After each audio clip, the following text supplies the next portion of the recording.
Well. What is up, YouTube Nation? And welcome into Scap Live After Dark.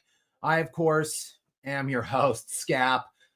We've got Gary, the moderator, on hand as well, standing in the wings here. And the Cardiac Nuggets live to fight another day. Small miracles never cease, I guess, to amaze me.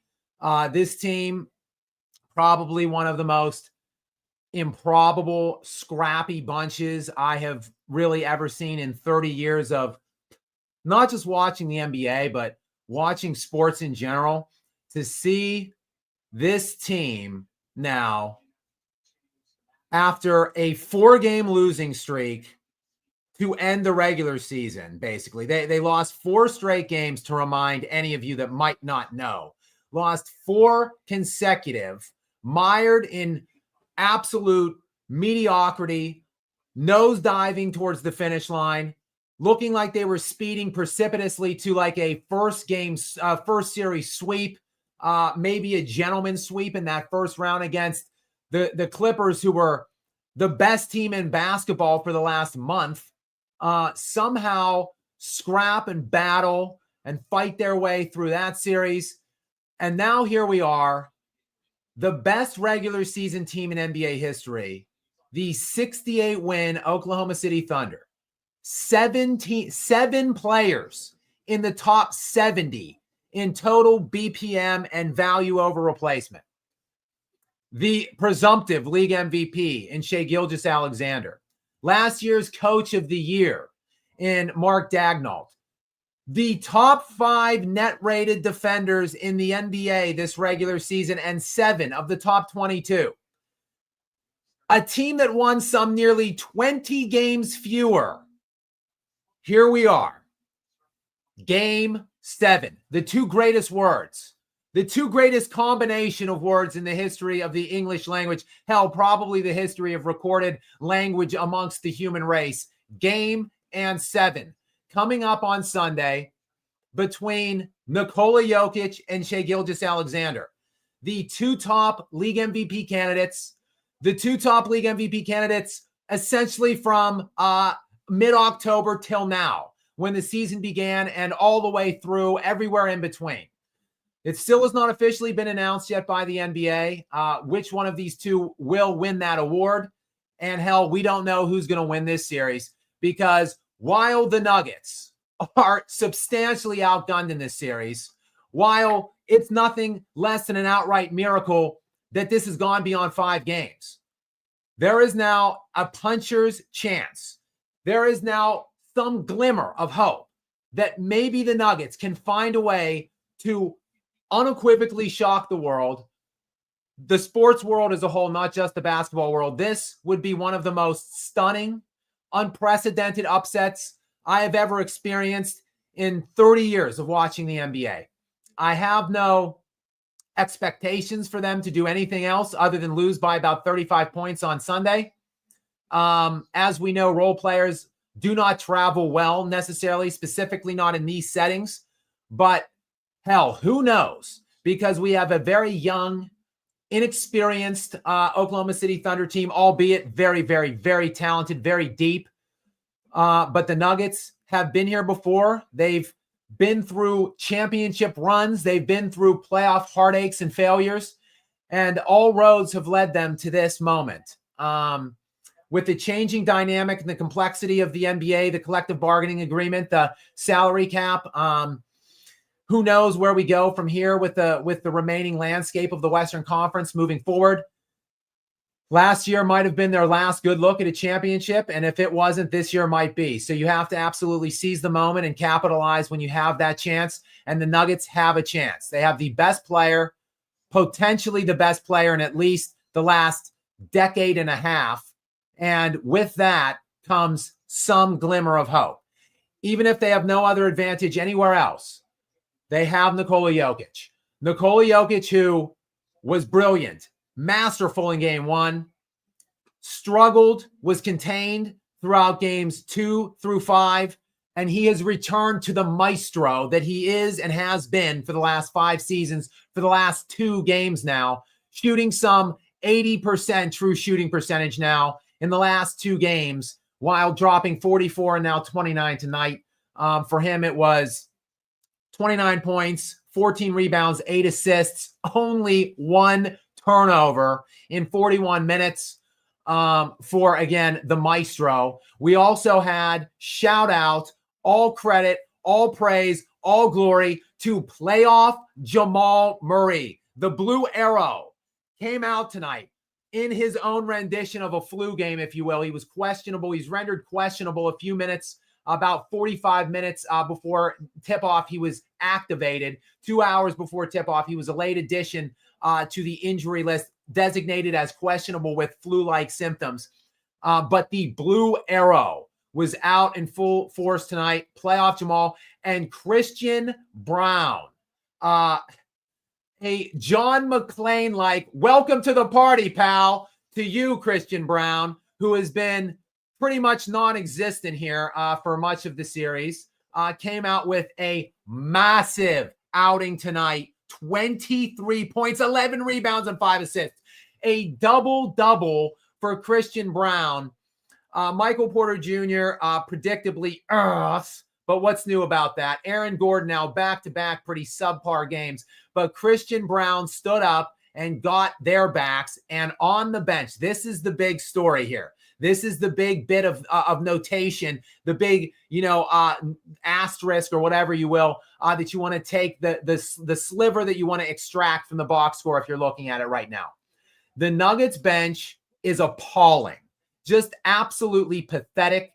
And like, how could it not be when you're paying Dario Saric $5.5 million a year to not play in a single game for a single minute of this series? When you're paying Zeke Nnaji $8.5 million to show up in 3 games out of 6 in this series and score 1 point per game? How could your bench not be egregious, heinous, under those circumstances? But somehow tonight, after getting obliterated from bench to bench in the last 2 games, 22-10 last game, 35-8 in game 4 on Sunday, but tonight, while the Thunder still outscore them, I think it was 30-27, but still 27 points off the bench for the Denver Nuggets tonight, led by Julian Strawther out of freaking nowhere. He had scored 17 points all playoffs long. So coming into tonight, and this was game 6, so 5-12. In 12 games of the postseason leading into tonight, Julian Strawther had 17 total points. How's 15 tonight grab you? 15 points on 4 of 8. Those are the big bits of news. You see, this is what I've been saying all along. Nikola Jokic is the best player on the planet Earth right now. He's not merely just the best player on Earth right now. He's probably the best player since, 2016 when Kobe Bryant put a microphone on the ground, said Mamba out, and kissed his fingertips and pointed to the sky. This guy is probably the best we've seen since that dude. And I'm not so sure, being a historian of the sport like I am, that we're not seeing the largest gap from him and the next in NBA history at this point. Like, meaning the differential between Nikola Jokic and number 2 might be greater than ever before. But he just hasn't had the support consistently throughout his prime, dating back 5 years ago when he won his first NBA championship. But now in this series, for at least half of the games, he's actually getting supporting cast. He's actually getting players that are getting his back for a change. And this is what it looks like. He is pushed. They have pushed this Thunder team, the best rated team ever in NBA history, to the brink of annihilation on Sunday in their building. Like I said, I have no expectations for anything other than a 35-point loss on Sunday for the Denver Nuggets. But there is hope. I'm saying there's a chance. And speaking of those Oklahoma City Thunder, the MVP this year, the presumptive MVP, Shai Gilgeous-Alexander, well, he played like it tonight. He had a great game, and there's no There's no shade to be thrown on him. There's no disrespect. There's no asses or anything. There's no pooping emojis or barfing gifts to be thrown his way. He was fantastic tonight. He didn't get enough. He didn't get enough from his guys on this night. How does it feel, Shay? How does it feel to live in Nikola Jokic's shoes for a night here? Shai Gilgeous-Alexander, 11 of 16 tonight, 32 points, 6 assists, 3 rebounds.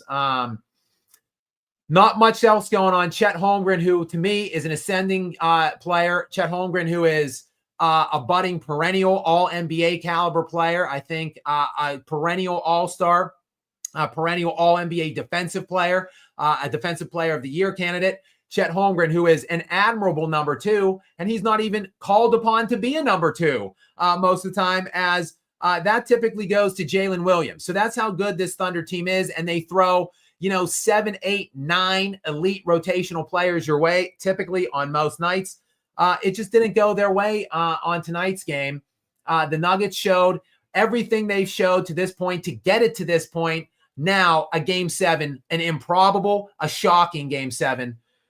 They just showed heart, moxie, just competition, will, desire. They fought as hard as this team has fought as hard as any team I've really seen in the playoffs for at least a decade.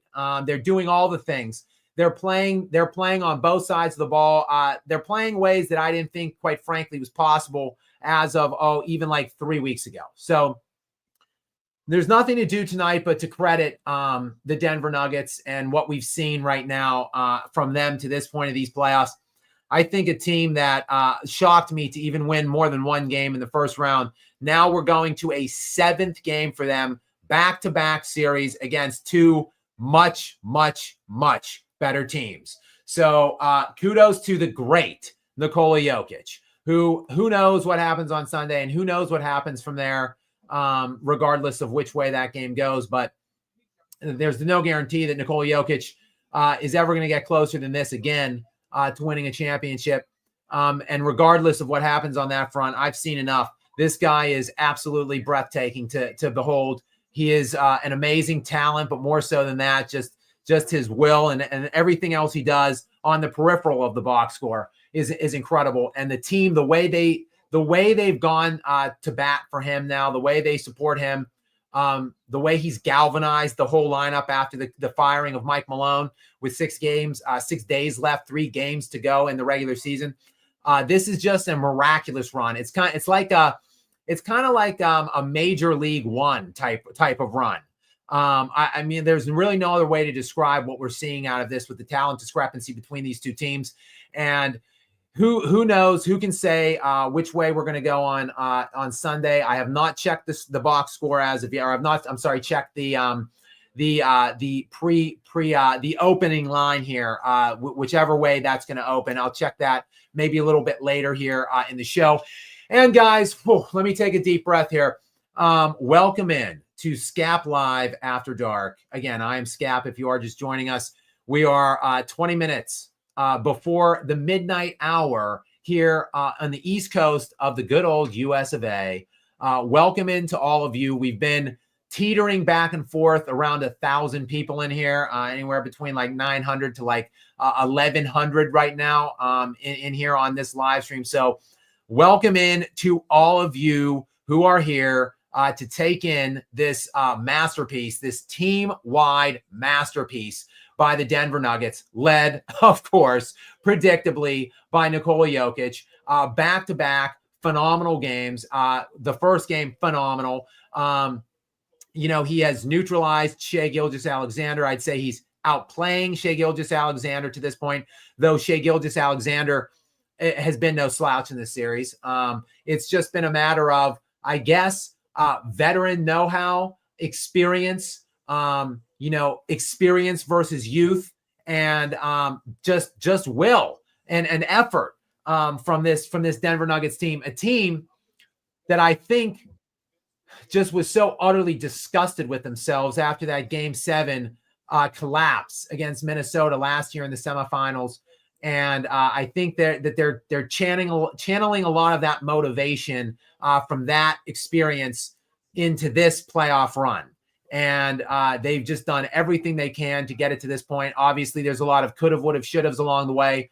They likely should have won one of the last 2 games. If they had, they would have already won this series. But hell, I mean, what could have been, it's hard to look back now at this point. Obviously, they stole a game 1 that they were down by 14 in the fourth quarter, down by 11 with 4.5 to go in the fourth quarter, hit that miraculous game-winning 3-point shot in that one. So really, this has just been a very tight, evenly played series. The Thunder blew them to pieces in game 2. But other than that, the other 5 remaining games that we've seen have been literally either way. I'd say the Nuggets controlled tonight most of the way. They were up virtually double digits throughout the whole fourth. So they really commanded this game basically from the second half on, I would say, when they came out in the third quarter. But, we don't know. There's no speculation. In the history of the NBA across all rounds, home teams win game 7s roughly 81-ish% of the time. That's across all rounds in NBA history in game 7s. So we have to imagine that the home team, which is one of the historically greatest teams ever in Oklahoma City, has a massive advantage moving forward into Sunday's game. But who knows what to expect at this point, because they don't have this kind of experience that the Denver Nuggets do. And as great as Shai Gilgeous-Alexander is, and he is great, and he will be the MVP, and hell, they may even give it to him on Sunday to really pump that crowd up and really get the team in it. But with all of that said, he ain't Nikola Jokic. And Nikola Jokic's ask is much more extreme. He's doing a much heavier lift. He's playing against continued double and triple teams, against top 5, like 2 or 3 top 10 defenders in the NBA, and still putting down these numbers that we've seen in the last 2 games. And hell, for the whole series, even with those 3 games of struggles, after tonight, he's, roughly averaging around 30 points per game, 15 rebounds, 6 assists on like 48% shooting from the field. Like, the numbers this dude's putting down against this defense and against the effort of the defensive counterparts on that side that have really been dug into him, basically just specifically honed in on him. What he has done, this is yet again another maestro-like move by the great Nikola Jokic. But again, credit tonight to the teammates. Jamal Murray, the blue arrow in the flu game, comes out with 25 massive points on 9 of 19. Again, Christian Braun, who had been slumping the last couple games, 23 points, 11 rebounds, 5 assists, 8 of 14. Like, these guys are all shooting high field goal percentages too. Jokic, 9 of 14. Jamal, 9 of 19. Braun, 8 of 14. And then again, Julian Strother, the unsung hero, off of the bench, really out of absolute nowhere. 15 points from him on 4 of 8 shooting, 3 of 4 from the 3-point line. Incredible. Just an incredible team effort. I have to just collect myself here, take a deep sigh, get a quick sip of my drink here. We are now roughly 20 minutes in here. The 11:45 hour ticking ever so closely to the midnight witching hour. I guess 3 a.m. is the witching hour, but we're almost clicked over here to midnight on the East Coast here in the USA. We've got nearly 1,100 people in here. Welcome to all of you. I hope that you are all entertained. As Maximus Decimus Meridius once famously said, is this not why you are here, guys? Are you not entertained? I know I am. This series has just been unbelievable. The last series that these Denver Nuggets treated us to against the Clippers, another 7th game series back then.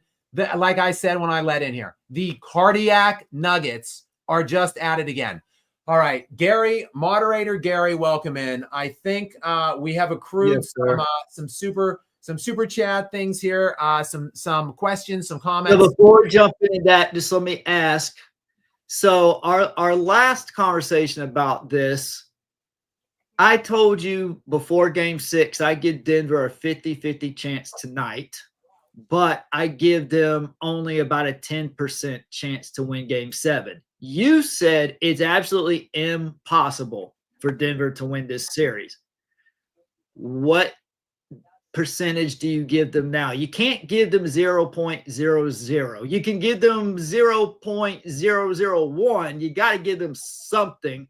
But yeah, like I said, moderator Gary, good question. They had no chance to win the series. Like I said, there's an 81% chance probability based on every game 7 that has ever been played throughout the history of the NBA. And while I am a walking statistic, I do not know off the top of my head how many games that actually is. So I'm not certain how many game 7s there have been all time.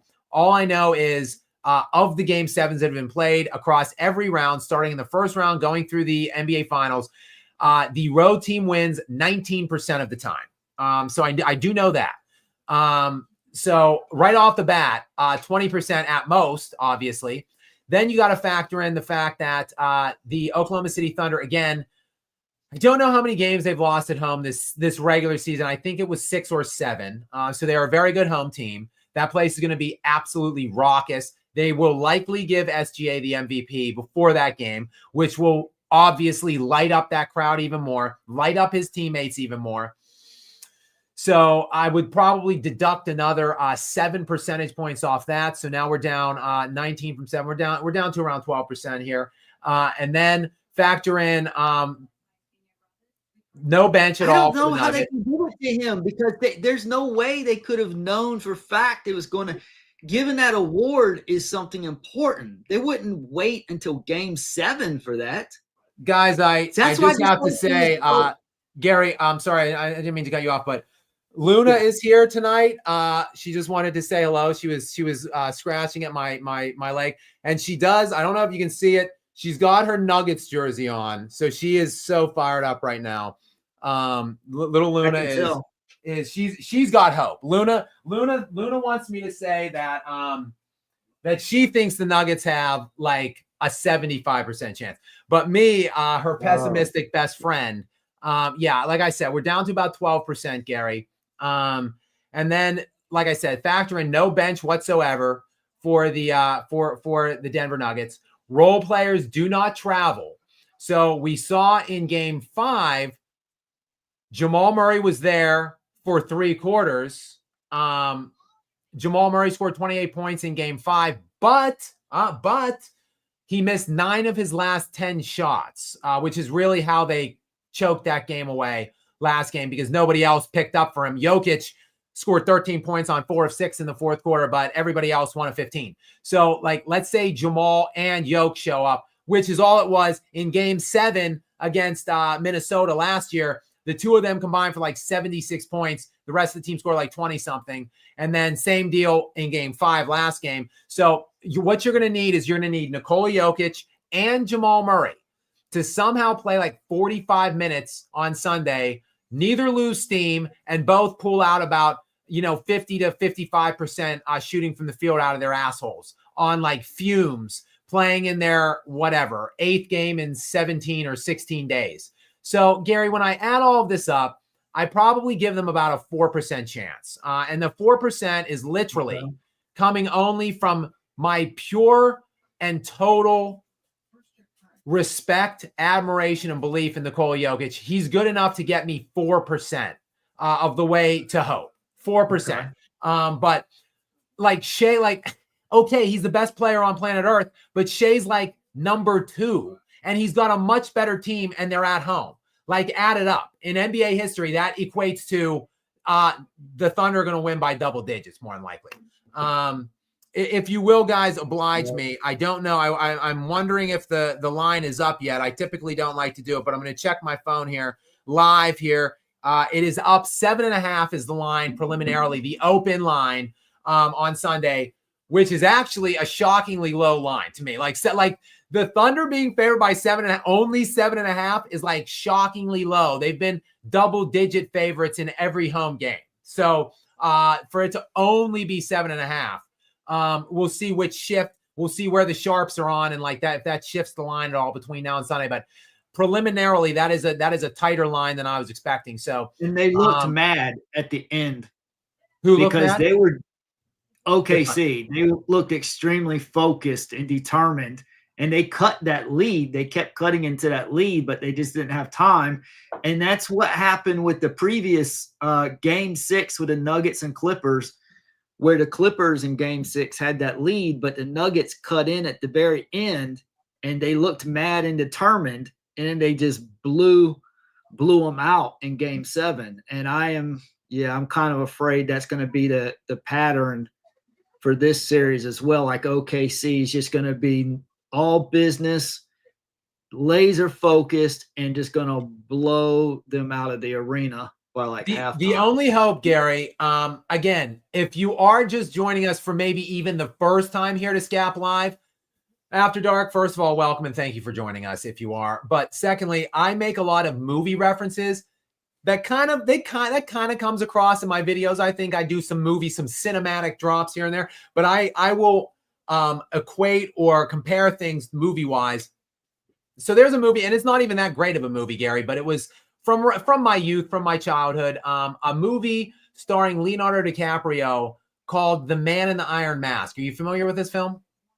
I am familiar, but I actually did not see it. I heard pretty negative reviews, so I skipped it. It wasn't a great film, but it's it's about the myth, the tale, the legend of this man in the Iron Mask, right? This like twin brother who has a king that's an evil king, whatever. Anyway, at the end of the movie, it's this typical like Butch and the Sundance type kind of ending. They're like, Butch and the Sundance Kid, if they're outside this like little hut and the whole Bolivian army's outside, and it's like this suicide mission, essentially, kind of a similar setting at the conclusion of The Man in the Iron Mask. And there's like the 4 musketeers are like, holed up in this little like hallway area. The whole rest of like the musketeer, like all the other king's guards are standing on this other side with their guns drawn, ready to like just execute all these guys.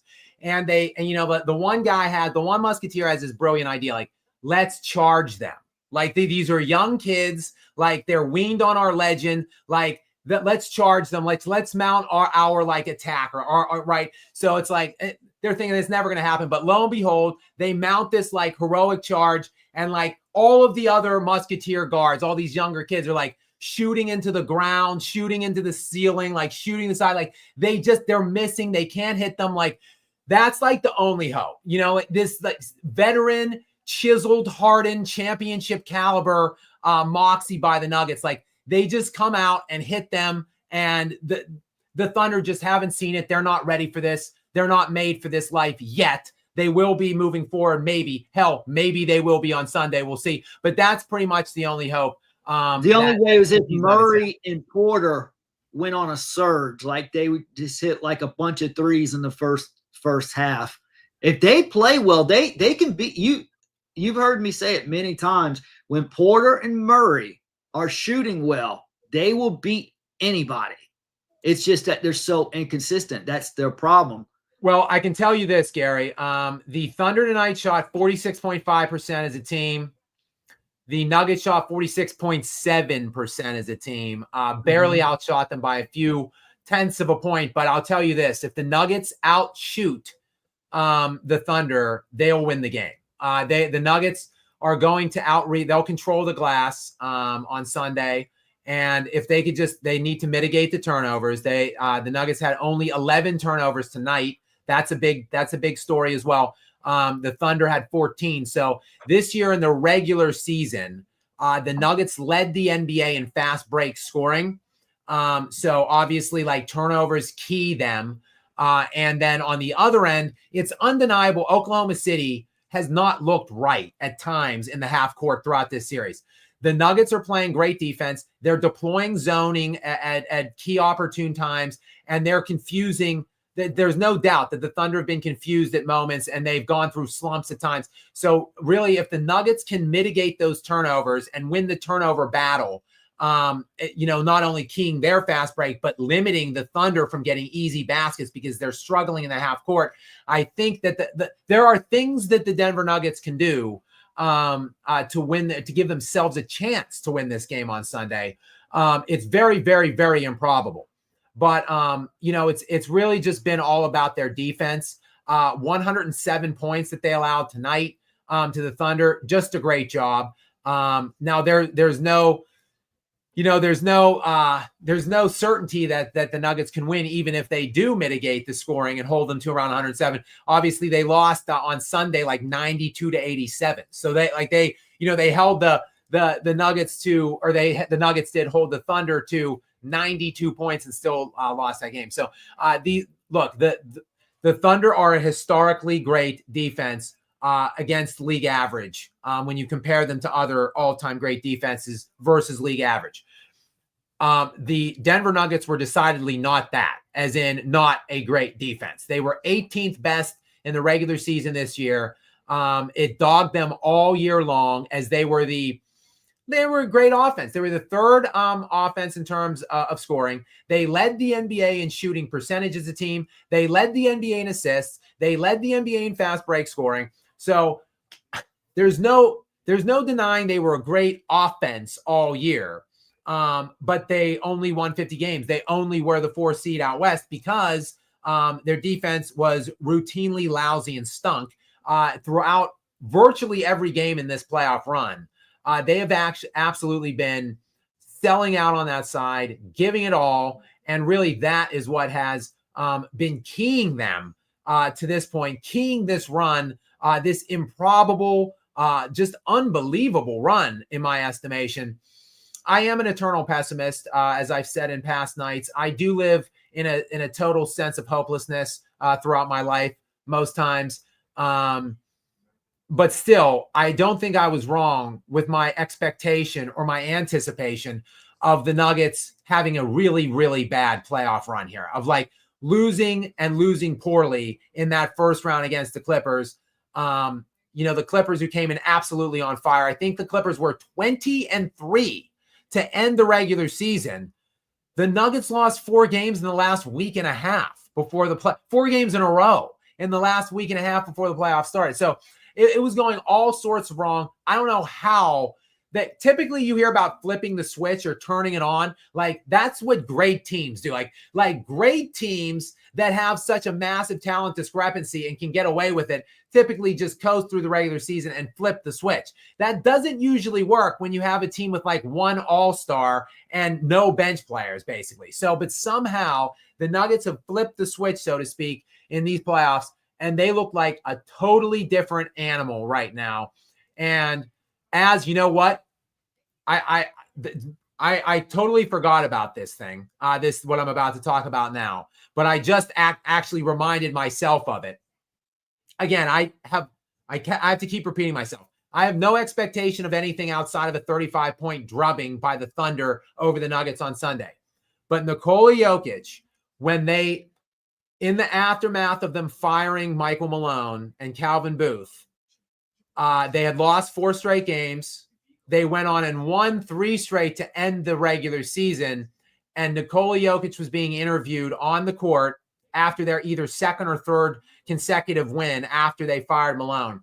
And I'm paraphrasing this. I will obviously find it and use it if they somehow win on Sunday, and depending on what happens afterwards. But Nikola Jokic said on the court in the interview something to the effect of, the beast is most dangerous when he's like, people are saying we're vulnerable. Like everyone keeps saying we're vulnerable, but the beast is most dangerous when they're vulnerable. Like when they're cornered or when they're backed into it. Like that's when the beast is the most dangerous. So it looks like those words were prophetic from Nikola Jokic and it wasn't him. He wasn't talking about him.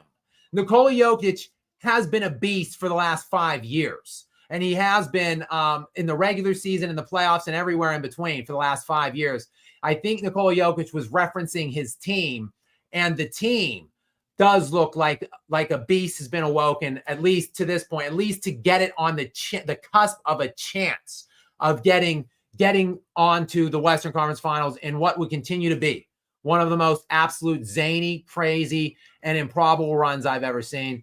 Guys, we are now 34 minutes in here. Scap Live After Dark. If you are just joining us, welcome. The Denver Nuggets, shocking, continual shock of and awe of the basketball world, the sports world as a whole. 119-107 win for them. They went in was back and forth in the first half. They were up by double digits at one point in the first half, down by double digits at one point in the first half, came out in the third quarter, which typically has been their quarter all playoff long, come out of halftime, have a really good third quarter, and then for a change, for the first time in the last 3 games, actually hold on to it in the fourth quarter. And now we are headed to an absolute improbable Game 7 in Oklahoma City on Sunday. Welcome in. We've got 1,000 people in here. It is now, we are just over the midnight hour. So we are now into Friday. Happy Friday to all of you, May 16th. And we've been dissecting this game, dissecting this run. As I said, the odds, I'm now seeing them again. I mentioned it earlier. 7.5 is the open line for the in favor of the home Thunder on Sunday. They are 7.5 point favorites, which is the first non-double digit line they're going to have at home for this series. I don't know. Take that with whatever, for whatever it means for you. We do have, I know he has not spoken much tonight, but we do have moderator Gary, as always, who is on hand tonight. And we do have some questions, comments, some super chats from you guys, which have been streaming in over the first 35 minutes here. Many thanks to all of you who are in here and who are obviously supporting us and donating. So I do want to get through some of those. Let's start with a regular here in the lounge, Karthik Shankar. Gary, what does Karthik Shankar have for us tonight? We live to fight another day. Let's go Nuggets. Karthik has been a source of optimism and positivity throughout this last couple weeks, as have many of you actually, trying to uplift me in my eternal negativity and pessimism. So many thanks, Karthik. We do live to fight another day. The cardiac Denver Nuggets have somehow done it and forced the Game 7 against the juggernaut Oklahoma City Thunder, a team that has the #1 net differential in NBA history in the regular season, that is the top SRS rated team ever in the history of basketball in the regular season, a team that beat the brakes off of the Memphis Grizzlies in the first round, swept the ever-loving shit out of them 4-0, and they won the first 2 games. It was an NBA record for the margin of differential for the first 2 games of any series in league history. Beat them by 70 points combined in the first 2 games. Just absolutely eviscerated them. A team that looked like a finely oiled machine all season long.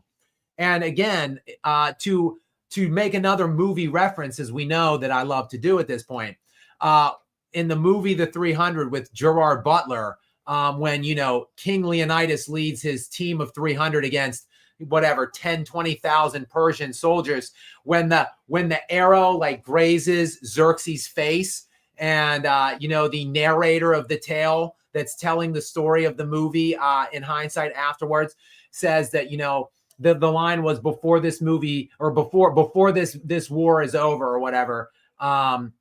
This is a line by King Leonidas, played by Gerard Butler, that free men stood against a tyrant, that few stood against many. And before this battle was over, that even a god king can bleed. So that's what I feel like is happening right now.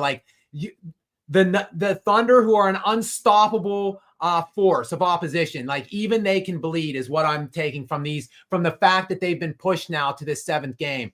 They're bleeding. There is blood in the water. Can the Denver Nuggets take it? Who knows? We'll see. But I love it. Game 7. Just at least one more day of just tight. I call it tight butthole games of neuroticism, of angst and anxiety. One more game of one more day of just a total day of nausea, and nerves going. But that's where we are. Sunday, I don't even know. I just didn't even think it was going to happen. 3:30 p.m. Sunday is the time, the date, and there is no other game. That is it. A standalone Game 7, 3:30, and here we go. We'll see what happens.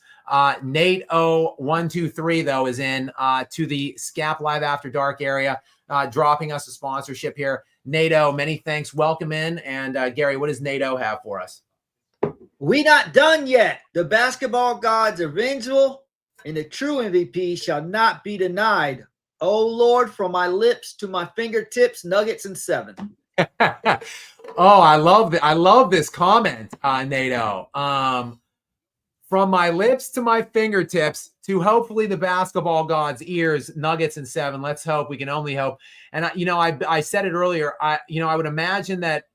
Look, I looked at these dates today, and last year I think Nikola Jokic, was announced as the MVP on like May 3rd and delivered the MVP on like May 5th. The year before that, Joel Embiid was announced as the MVP on like April 22nd and given the MVP on like May 1st or something. So like it's May 16th. Like, what are you waiting for, NBA?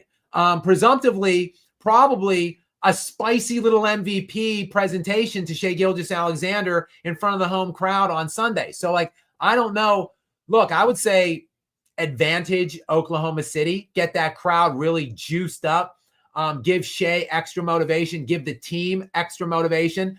So I would, looking from the outside in, say advantage Thunder, but who knows? Maybe Nikola Jokic is going to be sitting over there on the sideline saying like, that's my MVP. And maybe his teammates will be sitting on the bench, taking in all of the festive atmosphere of the arena and the fans and everything, and thinking like, yo, that's our guy's hardware that this dude's hoisting up over here. Let's go make a statement now on the court. Who knows? We'll see. I guess there's not much to read into it at this point in time. It is, as they say, what it is in these kinds of games. Look, and I'm a big NFL fan. In football, things could go a little haywire. Teams don't know what to expect necessarily. One game elimination. Same thing with March Madness. One game eliminations. Crazy things can happen.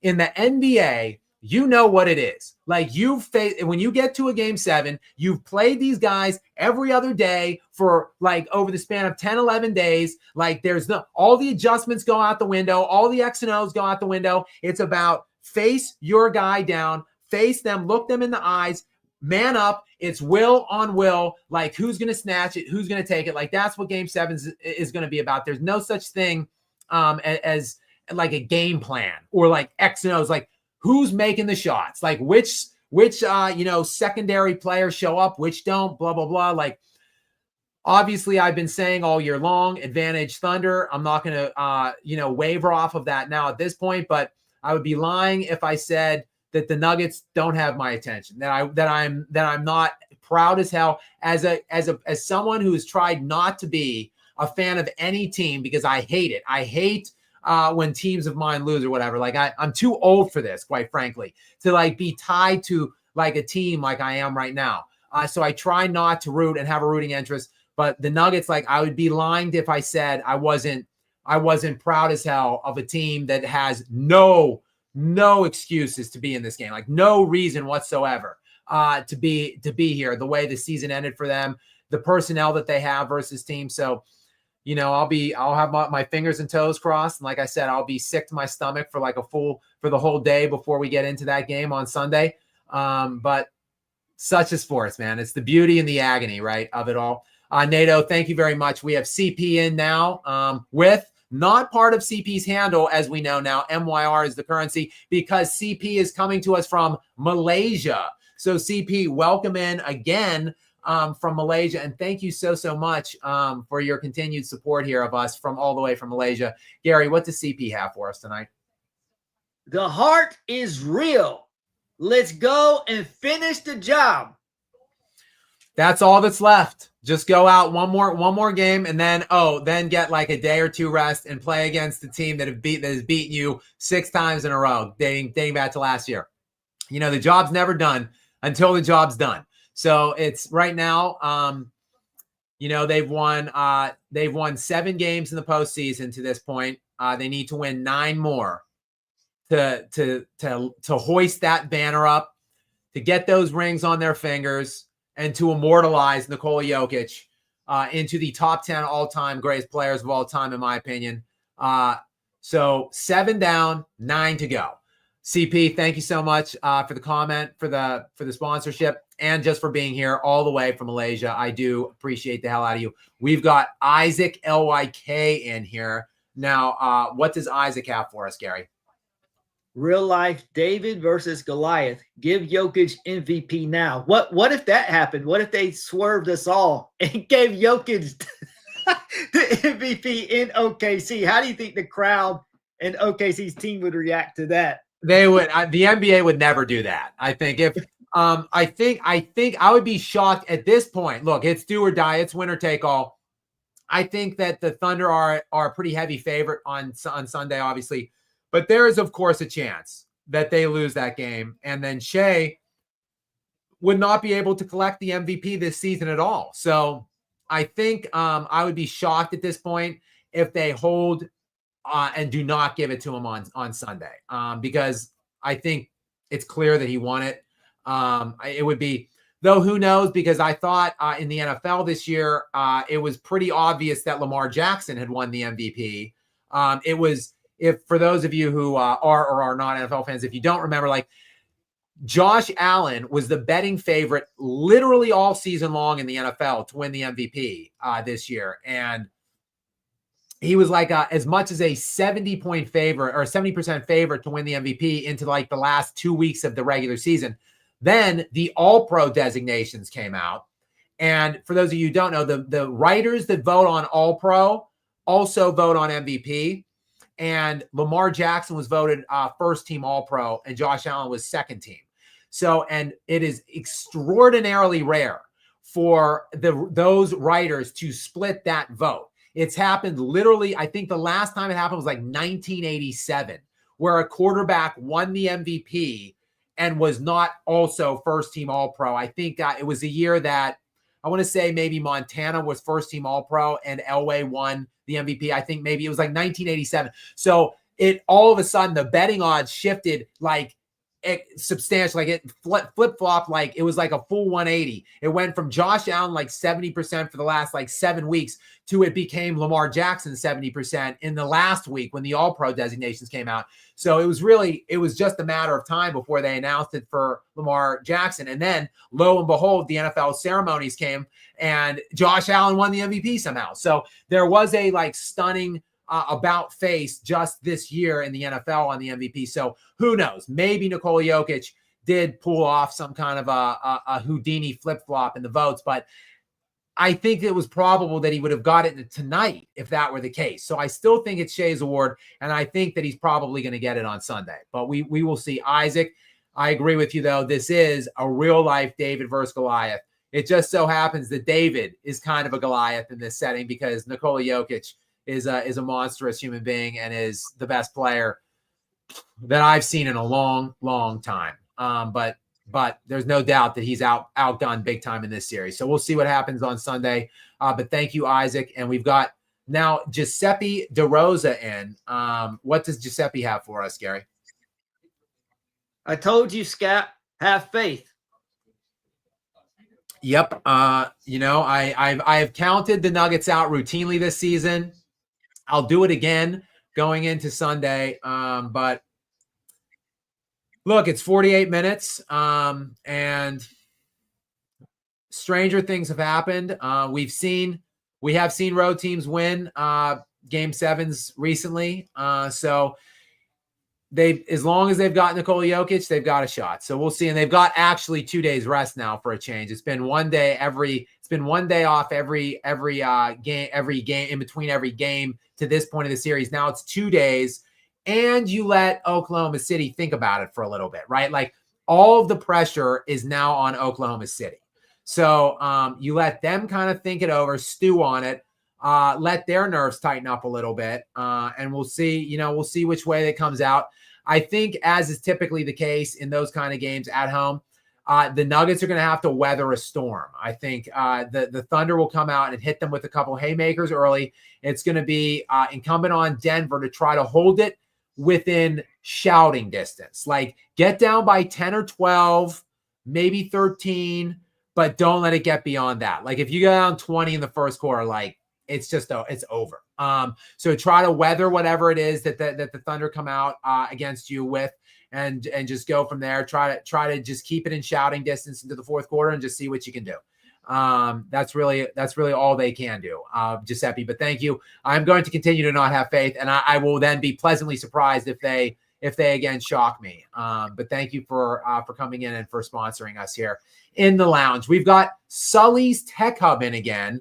Sully was in last night. For those of you that don't remember, he's the teacher that was using a SCAP video for some kind of a lesson plan of some sort. He also is some kind of a, I don't know, fragrance perfumeologist of some sort, whatever the technical term is. He wants to make some kind of a SCAP fragrance, which of course someone else came up with the idea that fragrance would be called ass. So the scent of ass. So I'm not sure if Sully's working on that yet, but Gary, what does Sully have for us tonight? The only thing keeping the Nuggets afloat is benching Michael Porter Jr.'s bum ass in the fourth quarter. Jokic is the true beef patty goat. Yeah, I mean, Michael Porter Jr., 29 minutes tonight, 10 points, actually 4 of 9 shooting. Look, this is actually this was a good performance by Michael Porter Jr., to be honest with you. Like, we've seen much worse throughout the series. Also, he was a +5 on the plus minus tonight. So we have seen a lot worse out of Michael Porter Jr. Quite frankly, and sadly enough, I would take 10 points on 4 of 9 shooting from him. Really the big surprise here, Aaron Gordon has not been good the last 2 games. Aaron Gordon has been fantastic this whole postseason. He's made some very, very massive timely shots. Obviously, the put back, rebound, buzzer beating dunk against the Clippers in that first round series, and then the just miraculous 3-point shot down 2 in game 1 of this series. But last night or 2 nights ago, in game 5, it would have been 13 points on 6 of 13, just kind of faded in the second half. And tonight, in 38 minutes, only 2 of 7 for 5 points. So they're going to need more than that from Aaron Gordon for sure on Sunday. But yeah, I mean, look, I think honestly, playoff Jamal is here. Like, I have to admit it. Like, as a guy who destroys Jamal Murray as much as I possibly can, like, he's been good all playoffs. He's been good this series. So playoff Murray's here. Nikola Jokic has been here now for the last 2 games in a row. Like, if let's say we're counting on those 2 dudes to be here on Sunday, they're going to need, like, realistically 2 more guys that play at a high level. Tonight, those 2 other guys, Christian Brown, massive, and Julian Strother, out of nowhere. But like that's 4 guys. Like, they're going to, so Murray, fine. Jokic, fine. Ain't enough. Like, and then 1 other guy, Gordon, not enough. Like, they need a 4th person to overcome the massive advantage that the Oklahoma City Thunder have on Sunday. So we'll see who's game to show up. Aaron Gordon, though, is due. So he's been off the last 2 games. So and he's been great all playoffs. So this is the game he pays it forward and comes on to it. Next in, we've got, thank you, Sully, by the way. Next in, we've got E coming in, who is obviously a massive Nikola Jokic hater. I don't know what his motivations are for that, whether he could be like a closet LeBron jock sniffer. We're not sure necessarily what E's origin is. All that we do know about him, all that is known at this time, is that he is a massive Nikola Jokic hater. So just to wrap that backstory into this pitiful comment. Oh, also that he makes the worst comments on the channel. There's that as well. So Gary, without any further ado, what latest terrible comment has E brought to us tonight? Nuggets super team, even the bench can score. OKC choke. Yeah, so the Denver Nuggets bench tonight, as I said, massive. 27 points tonight, led by the shocking effort by Julian Strother. If you're just joining us here at 12:20 on the East Coast in the USA, about an hour in now to Scap Live After Dark. Julian Strother, 17 points in the previous 12 games the Nuggets have played in this postseason. 15 massive points on high efficiency tonight. 4 of 8 from the field, 3 of 4 from the 3-point line. really he was the difference in my estimation tonight. Jokic predictably excellent. Playoff Murray shows up, but you need those other complementary performances because the Thunder are the team in this series, not the Nuggets. That finally the Nuggets bench 27 points, which they still get outscored by the Thunder bench tonight. 30-27 in favor of the Oklahoma City Thunder tonight. But looking back in the last 3 games before tonight, and the 27 that the Denver Nuggets put forth from the bench tonight, they had scored just 33 total points in the last 3 total games leading into tonight. They got outscored last game 22-10 and 35-8 in the game before by the Thunder's bench. So just one more pathetic, putrid, uneducated comment here by E. I'm just playing around with you, E. I'm not playing around with you. Your comments stink, but I'm playing around with you. It's this to the point where I do appreciate you for not just sponsoring us here in the Scap Live After Dark. Of course, I appreciate that, but just for being here every single night. You're here. You're a good sport, even though your comments stink. So thank you very much for coming in, and thank you yet again for sponsoring us here. And we've got another routine sponsor here into the Scap Live After Dark. Mason is in now. Mason, thank you. Welcome back to Scap Live After Dark. And Gary, what does Mason have for us? Part of me wants them to give the MVP to Shea right before Game 7 starts, just so Jokic can drop 50-20-20 with 3 steals and blocks. Mason, I'm gonna just bring this. I'm just gonna say this right now. If Nikola Jokic drops a 50-20-20 game in Game 7 and they win the game, I will do a live stream from a tattoo parlor, and I'm getting a Nikola Jokic tattoo. Like and the tattoo will be like Jokic's body with like a goat as the face or some shit. Like it's gonna be some like audacious tattoo probably. Like if he drops a 50-20-20 game and they win the game, like you can book it. I'll be live streaming from like my cell phone, getting a tattoo of Nikola Jokic of some degree, in some capacity on my body. So I don't see that coming, Mason. But from your lips and fingertips to the basketball god's ears, I would love to see it. And thank you very much, Mason, for that great comment and for putting that into the air. We've got Beezy in, who I actually don't really recognize. Beezy, either the handle or the little picture, the avatar there. So Beezy might be new to the lounge, but certainly not new to Scap Attack, because they're referencing something that I've said in the past. So Gary, what does Beezy have for us? Scap, you gave up on these Nuggets after Game 5.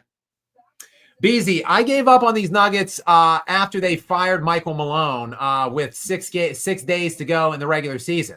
Like I was already just setting my mind to either a 4-0 first round sweep, or I was hopeful. You know what? I was hopeful that they would get one. Like I really didn't want Jokic to get swept. So I was hoping for at worst a gentleman's sweep against the Clippers. But even when it was at every stage of that series, I was pretty confident that they were losing. In Game 7, I was confident they were losing. And now here we are 2 weeks after that first Game 7, another Game 7, and another possible chance to shock me and pretty much everybody else in the basketball world yet again. But yes, Beezy, that's just what I do. I have no faith. I am hopeless. We've been through this. This is just who I am. I'm trying to work on my positivity. It's not going well. It's an uphill battle. I'm a very negative person. So, hopefully maybe the Nuggets, look, if the Nuggets win the NBA championship this year, maybe that would infuse the positivity that I need in my life. Maybe that would teach me that anything is possible, to never count things out, to never, never get buried in negativity, because ultimately, if you believe, maybe there's chance, maybe there's a hope. So we'll see it. We'll see if the Denver Nuggets and Nikola Jokic can instill that kind of a hope in me this year. Again, I'm not planning on it, but we'll certainly see. I know I will on Sunday. We've got Sam Wise Sam 1310 and Sam Wise Sam, welcome in. Thank you for sponsoring us here in the Scap Live After Dark Lounge. And Gary, what does Sam Wise Sam have for us? Aaron Gordon was holding his hamstring at the end of the game. Will he play on Sunday? Thanks, Scap. You're awesome. Yeah, Gordon, like I said, not good tonight. 2 of 7, 5 points in 38 minutes. So who knows? It just is what it is. Jamal Murray was questionable leading into tonight with some kind of a late last second illness that sprung up. Gordon played roughly half the year this year. I think he missed like 40, like maybe he played 45 games. So he missed like 38 games or something like that. So he missed most of the season with a lower body injuries. So hamstrings obviously not good. He has been, I'd say Jamal Murray's been very, very good this postseason. But if you ask me, gun to my head, for the last 13 games now that I've seen, I would say like Aaron Gordon's probably been the most important player on their team other than Nikola Jokic. So that would be obviously a brutal loss for them if he doesn't play. I think what's more likely is he will play and just not be that effective, kind of like tonight, because it's game 7. Like, it's all hands on deck. Obviously, you need him desperately if you somehow win that game to get through Minnesota then the next round. So you don't want to like put him out there and then he blows the hamstring out and then they somehow win and he's not available for the rest of the playoffs. But at the same time, it is game 7. It's all hands on deck. Like, if you can go, you go in a game 7. So I would imagine he's going to try to give it a go. But we will see, Sam Y. Sam. Thank you for coming in. I appreciate it. We've got Sully back in.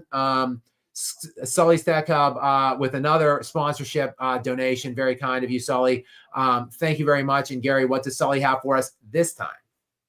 If the Nuggets win game 7, I will put my body on the line and mud wrestle E on behalf of Scap.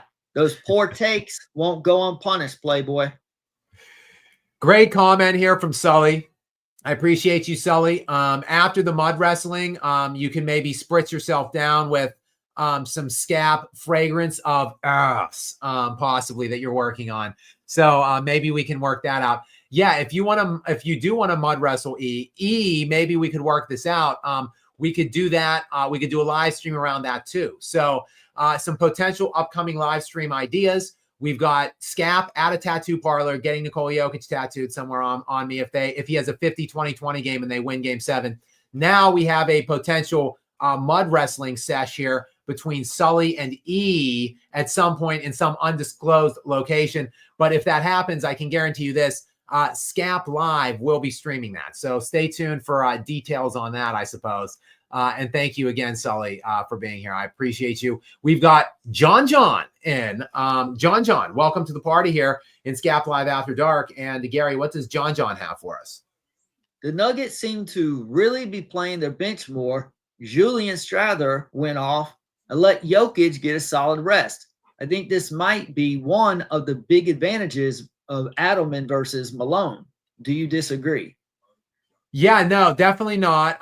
Gary, moderator Gary talks about this frequently about how Malone played Jokic into the ground, to the bone, if you will, last year in the Minnesota Timberwolves series, to the point where he just had like nothing left. Like, he still, he still had, I think he had 21 points last year in the second half of game 7 on 7 of 16 shooting. And in the last 2 minutes, he had no lift on his jump. He was trying to but the rest of the team, right?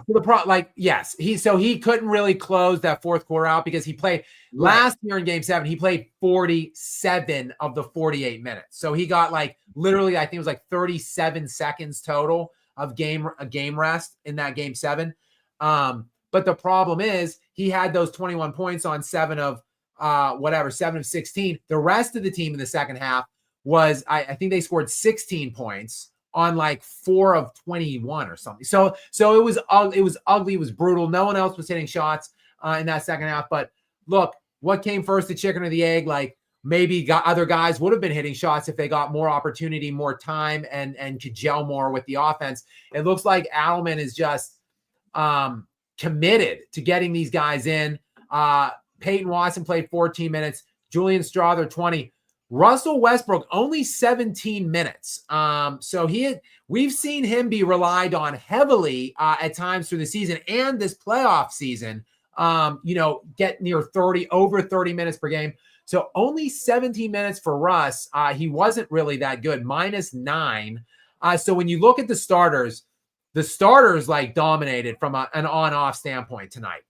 They were all like basically double-digit pluses, other than Michael Porter Jr., who was still even a +5 for him. But everybody else, like +17, +11, +14, +28. The bench, only Julian Strawther was a plus.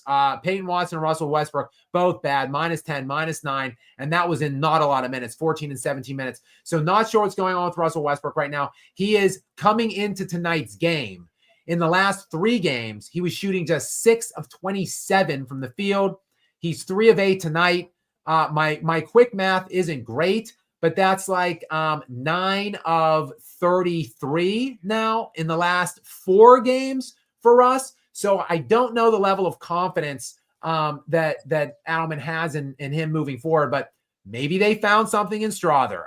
15 points, again, on high efficiency shooting. So John, no, I do not disagree. That does seem to be a difference that in terms of Adelman versus Malone, that Adelman is not only relying on the bench more, but relying on younger guys more in Watson and Strawther. Now, still, they only played 3 guys tonight. My goodness, 1, 2, 3, 4, 5, 6, 7, 8. The Thunder played 8 guys off the bench. Now, 3 of those guys got just 1 minute in like the final waning moments of the game when it was over. But still, that would be 5 guys off the bench for the Thunder tonight. And then 2 of them got 20. Caruso and Wallace got 27 minutes. So it's still not a lot of minutes to go around. You still had Murray and Jokic over 40 minutes. And it's going to be more of the same on Sunday. So we'll see what they have in the tank come the fourth quarter.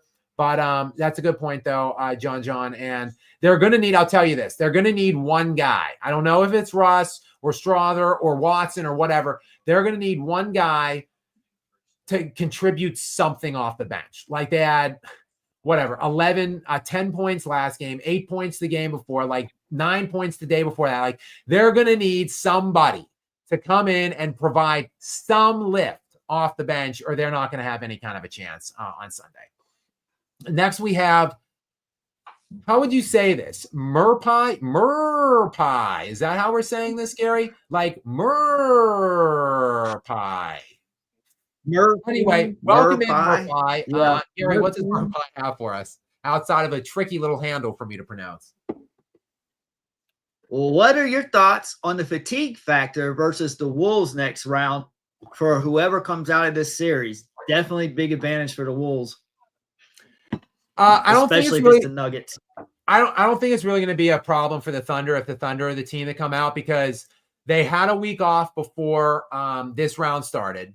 So first of all, they weren't really logging, strenuous amounts of minutes to end the season. Let's keep that in mind too.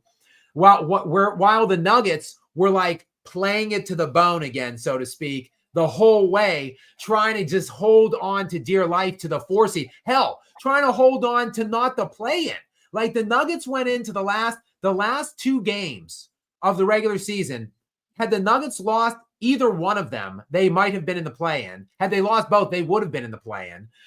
So they were just trying to maybe get home court for 1 round and then secondarily not have to play the play-in. Whereas the Thunder won the West by like 18 games. So like it was when they lost a game late and they couldn't win 70 anymore, they basically throttled down and just like laid low and kind of load managed it into the finish line. So like they had ample rest coming into the playoffs. They then sweep the Grizzlies and then take a week off before this series started. Like I just said, they play 10 guys, extensive minutes. So I really don't see it being like a big difference for Oklahoma City if they win. If it's the Thunder, then yeah, that's going to be glaring because, look, Minnesota beat the Lakers in 5. They now won this series in 5. So, extended rest for them in multiple series where the Nuggets are now going 7 in consecutive series. And I think it'll probably be one day off again. So they had one day off before, it started. This round started. They'll have one day off again before the Western Conference Finals begins. The one advantage that they will have, though, is that they are the 4 seed. The Timberwolves, I think, are the 6 seed. Literally 1 game difference. I think Nuggets won 50, Minnesota won 49, and by virtue of that 1 game, even though the Minnesota Timberwolves won all 4 games head-to-head this regular season against Denver, that 1 extra win, by virtue of it, the Nuggets will be the home team in that potential matchup. So that is the one advantage. But yes, Murphy, great point. Huge advantage, Minnesota. But what's new? Like, the Nuggets have been absolutely defying all expectations all playoff long. Like, what's one more series if they somehow get through this one? But thank you very much. And welcome back in, Karthik Shankar, a regular here to the stream, to the lounge. Welcome back in. And what does Karthik have this time for us, Gary? We have seen Luna in a Nuggets jersey more than we have seen Dario Saric this year. Damn right, Karthik. And we haven't seen Saric in the whole postseason. He hasn't logged a single minute in the whole postseason for $5.5 freaking million this year. Oh, and did I add 5.5 already committed next year? Thanks for nothing, you piece of ass, Calvin Booth. Like, one of the worst historic. The historic ineptitude of this guy. Like, totally and wholly undeserving of that position. But what more would you expect from the poster child of nepotism and undeservingness himself, Josh Kroenke, the buffoonish 43-year-old Nepo baby that suckled off the teat of his mommy's Walmart fortune and daddy's mega, sports media empire that has taken over the Nuggets and run them into the ground. What's new but to give Calvin Booth, piece of shit that he is, undeserving filth, to destroy Nikola Jokic's career? Why should we be surprised when Josh Kroenke's the one pulling the strings? So great point, Karthik. Dario Saric, where are you? He's counting his $5.5 million that bum Calvin Booth gave him for this year and next to play not a single minute in these playoffs. Great point, Karthik. And I was in a good mood. You had to get me a little worked up here with that one. When just thinking of Josh Kroenke looking like a damn Three Musketeer with that stupid beard and that slick back hair that he has, and that moron Calvin Booth. Just thinking of those guys just incite me. But still, Karthik, thank you though for being here in the lounge, and thank you for supporting us here. We've got Do you? I like how you guys make me look like an idiot trying to read some of these handles. Gary, can you help me with this? Am I just not seeing this? Do you monsoon? Do you monsoon? Yeah, that's close enough. Yeah, I don't know. It's okay. I feel like this handle's trying to get over on me. Like this is whatever, one of those, like, I'm saying it wrong. I'm supposed to look like an idiot. Like I can't think of a clever example right now, but in the words of Jerry Seinfeld, I don't know how official any of these rankings really are. Well, I don't know how official any of these YouTube names really are. If you recall that scene where Jerry said that. Of course, Gary, I'm a big Seinfeld fan. In addition to, I've never number one dad versus world's greatest dad. Correct. With the yes, they had the mug, the T-shirt. They were going. Yes, they were raising the stakes back and forth. I think that was where Jerry picks the TV up at the end when they're in the hospital. Whatever. As you guys now know, I'm a huge movie buff. I also am a massive Seinfeld fan. So of course, I caught that reference, Gary. But what does Do Ute Monsoon have for us here? How much money do you think LeCue spent on his hair system transplant? LeBron. It's a great question, Do Ute Monsoon. I don't know if it's transplants. It looks like it's some kind of proprietary hairspray.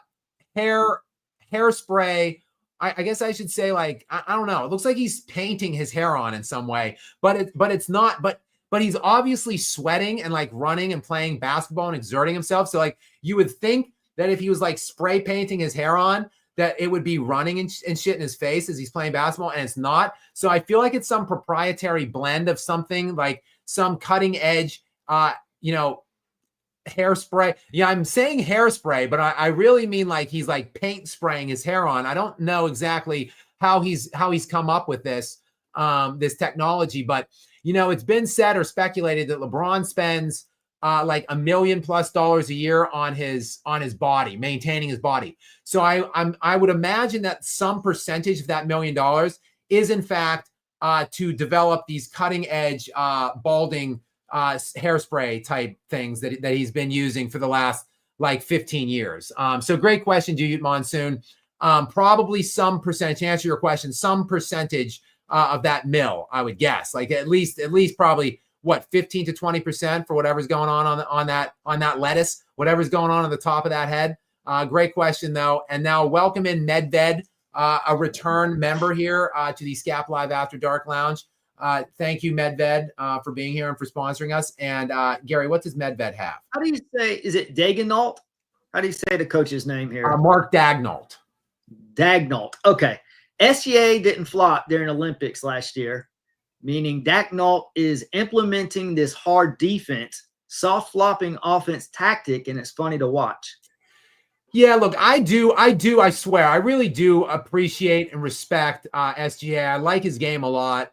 People fancy me as like an SGA hater, mainly because I'm such a Jokic supporter. And like, it's impossible for you to really support Nikola Jokic at this point with the fact that I think he is the clear and obvious MVP of the NBA. Like, so me just saying that in and of itself is essentially to many people, me denigrating SGA or hating on SGA. Could not be further from the truth. I really like him. I like his demeanor, his mentality. I like his leadership techniques. I like the product on the court, both sides of the ball. With that said, though, he is definitely a foul baiter. Like he just is. Like he's deploying tactics that James Harden made famous a couple years ago when he was leading the league in scoring, when he was near a triple-double one year, when he was winning the MVP. Like it just looked like, what it looks like, and I hate to say it, but like it looks like the actual goal isn't to even score. Like it's just to bait a foul and get to the free throw line. Like to me, like I want the actual goal of a possession offensively to like get a basket. If you get fouled in the process or whatever, and you try to make the continuation or whatever, make the basket, or your shot is affected to such a degree that you get the free throws. But like some of these players, and SGA being one of them, like it looks like they're just actually trying to bait a foul and like get to the line. Like I'm not in love with it. But with that said, look, I understand it. I understand the tactic. It's worked for him. He led the NBA in scoring this year. So why would he do anything differently at this point? I don't begrudge him for utilizing those tactics. And look, I love Jokic, but like he complains a lot for calls. He certainly is not flopping and like trying to bait fouls by any stretch, but like he's complaining for fouls. And some of it is like, look, I'm not in love with anybody calling for fouls or complaining for fouls, but like Jokic is getting absolutely mobbed in this series and basically both series. Really, that's the only way you can defend this dude is just like grab him, hold him, slap him, beat him around. He's so big, so physical, kind of like what was happening with Shaq back in the early 2000s. Like because he's so big and physical, like they allow people to get away with more for him. So like the guy's cut up, scratched, scraped all the time. Of course, I don't begrudge him for like complaining and just out of desperation for the amount of beatings that he's taking and not getting calls half the time. But again, I don't love that either. So just to mention that, but great point, Medved, and thank you. We've got John Ratcliffe back in. John Ratcliffe is in here, and he's got something to say about his Celtics tonight. What's he got, Gary? Hey, Scott. He's spreading more misinformation. Celtics in 7. Don't forget, I called it. Well, John, first of all, welcome into you tonight. I hope that shoulder is feeling good tonight. Hopefully, for those of you who are just joining us, John has had some shoulder issues. He's a correctional facility or a correctional officer. He had an altercation with a prisoner recently, and had to spear that prisoner, hurt his shoulder. So he's in shoulder surgery recovery right now. Just watching the Scap Live After Dark Lounge every night here and these NBA playoffs. And he's a big Celtics fan. So he's just, this is just wishful thinking from John Boy here to suggest. I'm just checking the line. The game is tomorrow night. It's at 8:00 in the Garden. The Knicks are favored for the first time this whole series. They're -2.5. John, I wouldn't get my hopes up too high on that one. If they somehow win tomorrow, which I don't see happening, but if they do, then maybe you might be onto something here. And maybe I'll be on to eat some crow for you tomorrow night if they somehow get that win. But I'm still holding strong as of right now, and I'm still on my Knicks in 6 call there. The Enforcer is in now. Thank you very much for joining us here in the lounge. Gary, what does the Enforcer have for us? We need to knock OKC down a couple of pegs. The Thunder should have only 1 or 2 losses this postseason. Nuggets have a decent shot Sunday. Couldn't agree more. The Thunder, look, when you look at all the historically great teams in terms of net differential, they didn't just win the playoffs. They didn't just win the title that year. They dominated the postseason. When you look at any team in the top like 6 or 7 all time in terms of that metric used in the regular season, these are teams like the 1971 Milwaukee Bucks with Kareem Abdul-Jabbar and Oscar Robertson, like the 72 LA Lakers led by Jerry West, Gail Goodrich, and Will Chamberlain, like the 1995-96 Chicago Bulls that won 72 regular season games, like the Celtics last year, who were the 5th or 6th best team ever in that differential, like the 2017-2018 Golden State Warriors, the first Kevin Durant year. Like those are the top 6 or 7 teams all time in regular season net differential. And they all, not only did they win the NBA championship, they destroyed the field. Like they all lost like 2 or 3 games total, all playoff run long. And now this team this year in the Oklahoma City Thunder obliterated that field. They shattered the all-time record in net differential by over 0.5 point. And now this team has been pushed to a 7th game in one series by a team that fired its coach a week before the playoffs started. It is unbelievable what the Thunder are doing right now, the Enforcer. So that's a great point. And thank you for making it and for sponsoring us here. And welcome back in, John Ratcliffe, with something else to say. Gary, what does John have this time around for us?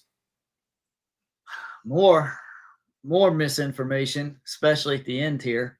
Also, don't forget, I called the Thunder choking in the 2nd round about 3 or 4 months ago on your video. I'm just sitting here smiling, my friend. Go New York Jets. Yeah. Well, John, you called them choking in the 2nd round. I called them winning the championship in September. So one of us will be very wrong on Sunday, and I hope it's me. I hope you can come back in here and again make me eat some crow. Not that I'll be eating crow. I'll be hopefully getting a Jokic tattoo after his 50-20-20 game and their win on Sunday. But I will be celebrating that, not eating the crow. I'll be eating the crow if your Celtics force it to a Game 7 and win it ultimately. But we will see. I still, as with your Celtics projection, I'm still not feeling it, meaning the Nuggets winning on Sunday. But we will see. As for not feeling it, the New York Jets, brah, you need to reverse course, like abort, like move, like switch, find something else, get on some other bandwagon. The New York football teams in general are just putrid. Like could there be a worse city? Like how is New York like the mecca that they are, the media mecca that they are, the center of things in many regards? Like how are they so bad with both NFL teams so utterly inept? It's just hard to imagine. Good luck this year with Justin Fields as your QB1. Best of wishes there, John. I smell about 6 or 7 wins, but hell, that shouldn't be anything new to you. You're used to that kind of stuff. Steph, welcome in. Steph, another regular here in the lounge and on the channel. Steph, welcome in. Thank you very much for being here. Gary, what does Steph have for us? Superstars used to mean so much. Now they are lame. Yeah, I don't know. I'm not really sure what that means. I mean, Steph, I would imagine is a big Steph Curry fan. I think Steph is one of these people on the channel. I have a lot of these people, but Steph is one of the main examples of it that like basically disagree with almost everything I say, but have commented like 500 times on my videos, watch every video I make, like always interacting with me, and now in all of these live streams too. So I don't know if this is maybe a veiled knock at Nikola Jokic, maybe in some degree. I don't know. But keep in mind, there are 2 superstars right now in this series, Shea and Jokic. Typically, the better team or the better player or the better team with the better player. Typically, home teams always win these game 7s. I'd say Nikola Jokic is the best player, so they've got a shot. But Shea isn't far behind because he's the 2nd best player, maybe the 3rd best player in the world, and he's got a much better team and he's at home. So I would imagine that Shea should win this game. It's going to really up the level of pressure on him if he also gets that league MVP trophy before the game. And generally speaking, players don't lose those games. Like when you get the MVP trophy, like last year, the Minnesota Timberwolves were absolutely working the Nuggets in games 1 and 2. The Nuggets won both games 3 and 4 on the road in Minnesota, brought it back for a game 5. Jokic got the trophy that day, and he went berserk. It was a historic game from him. So it's rare that players lose games when they receive those. So, that would just be added motivation, I would think, an incentive for Shea Gilgeous-Alexander. But, Steph, regardless of whatever you meant by that, thank you for your continual support of me here, despite the fact you don't really agree with practically anything I say. We've got Phil Good. This is a clever little handle. Phil Good Realty in. And, wow, Phil, if your name is Phil Good and you have a realty company and that's the name of it, clever name. Thank you for coming in here. And Gary, what does Phil have for us tonight? I'm calling it now. A lesser objective of the Luka trade is to preemptively tarnish Luka's legacy to keep LeBron James higher on the all-time list. I mean, that's a fair point because, as we know, the LeBron jock sniffers, the bootlickers and jock sniffers, as I like to label them, they love so much these statistics. And Luka Doncic, if you look at it, I've done a video on this. This is now his 7th year, but I did it 6 years. I think 6 years and 6 years. I did an analysis, a breakdown, if you will, of Luka and LeBron head-to-head, standard box, advanced analytics, and neutralize, evening out the pace per 100 possessions. And I took LeBron versus Luka at every stage of their careers. So like Luka's first 6 versus LeBron's first 6. Luka's those 6 versus LeBron's best 6. Those 6 for Luka versus LeBron's Cavaliers, the years, the 2018 years. So basically the MVP LeBron years, I did it the 6th verse, like when he was in Miami, the tail end of his first Cavs run in Miami. Then I did it. A lot of people will speculate that the real best years of LeBron was like the 2017, 2018 LeBron and the years peripheral to those. So I did it. I did Luka's first 6 versus those 6. Every stage, Luka is better at every statistical measurement than LeBron. So that's a fair point. Like, because as Phil raises here, the stands and bootlickers and jock sniffers for LeBron are all about stats. But if they are, Luka's better at all the stats at every level than LeBron. So this is actually a fair point. If you had to start a franchise, are you saying you would take Luka? Let's say you could have 2007 LeBron James to start your franchise. The one where he scored like 29 straight against the Pistons in that one game, which I think is the highlight of his career, to be honest. That year was phenomenal. Well, are you saying that Luka is better than LeBron even at that time? And would you take Luka over LeBron, that version of LeBron? Let's say LeBron doesn't turn to an egomaniac that he turned to down the future. Let's say he maintained like he was in 2007, which was fairly humble. I mean, not Tim Duncan humble, but he wasn't like totally arrogant either. He was neutral, and he had a lot of potential. I loved that version of him at the time. What do you think? Yeah, that's a good question, Gary, moderator Gary. Yeah, I think. Look, I don't want this to come across the wrong way, because most people know that I despise LeBron. So I hate to even make it sound like there's even like the mere hint of impropriety. Because this way, when the haters, they say, "Oh, all you do is hate on LeBron." No, when you say positive things, also right, it grounds the criticism. So here's the thing. So like, my biggest knock on LeBron is he's not a winner. He doesn't make winning plays unless he's surrounded by unless he's got everything stacked and going his way. LeBron is a great front runner. So when we've seen it all going his way, when he has the best team and there's really no opposition and there's no turmoil or challenges, like LeBron is a great front runner. But whenever it's equal, when all things are even, and it could go either way, or when he doesn't have things stacked in his direction, then he's a complete failure and a loser. So those are my main knocks on LeBron. And he's a coward because he runs all the time, and he just stacks teams around him to try to create those unmissable situations for him, or to make it too large to fail, essentially.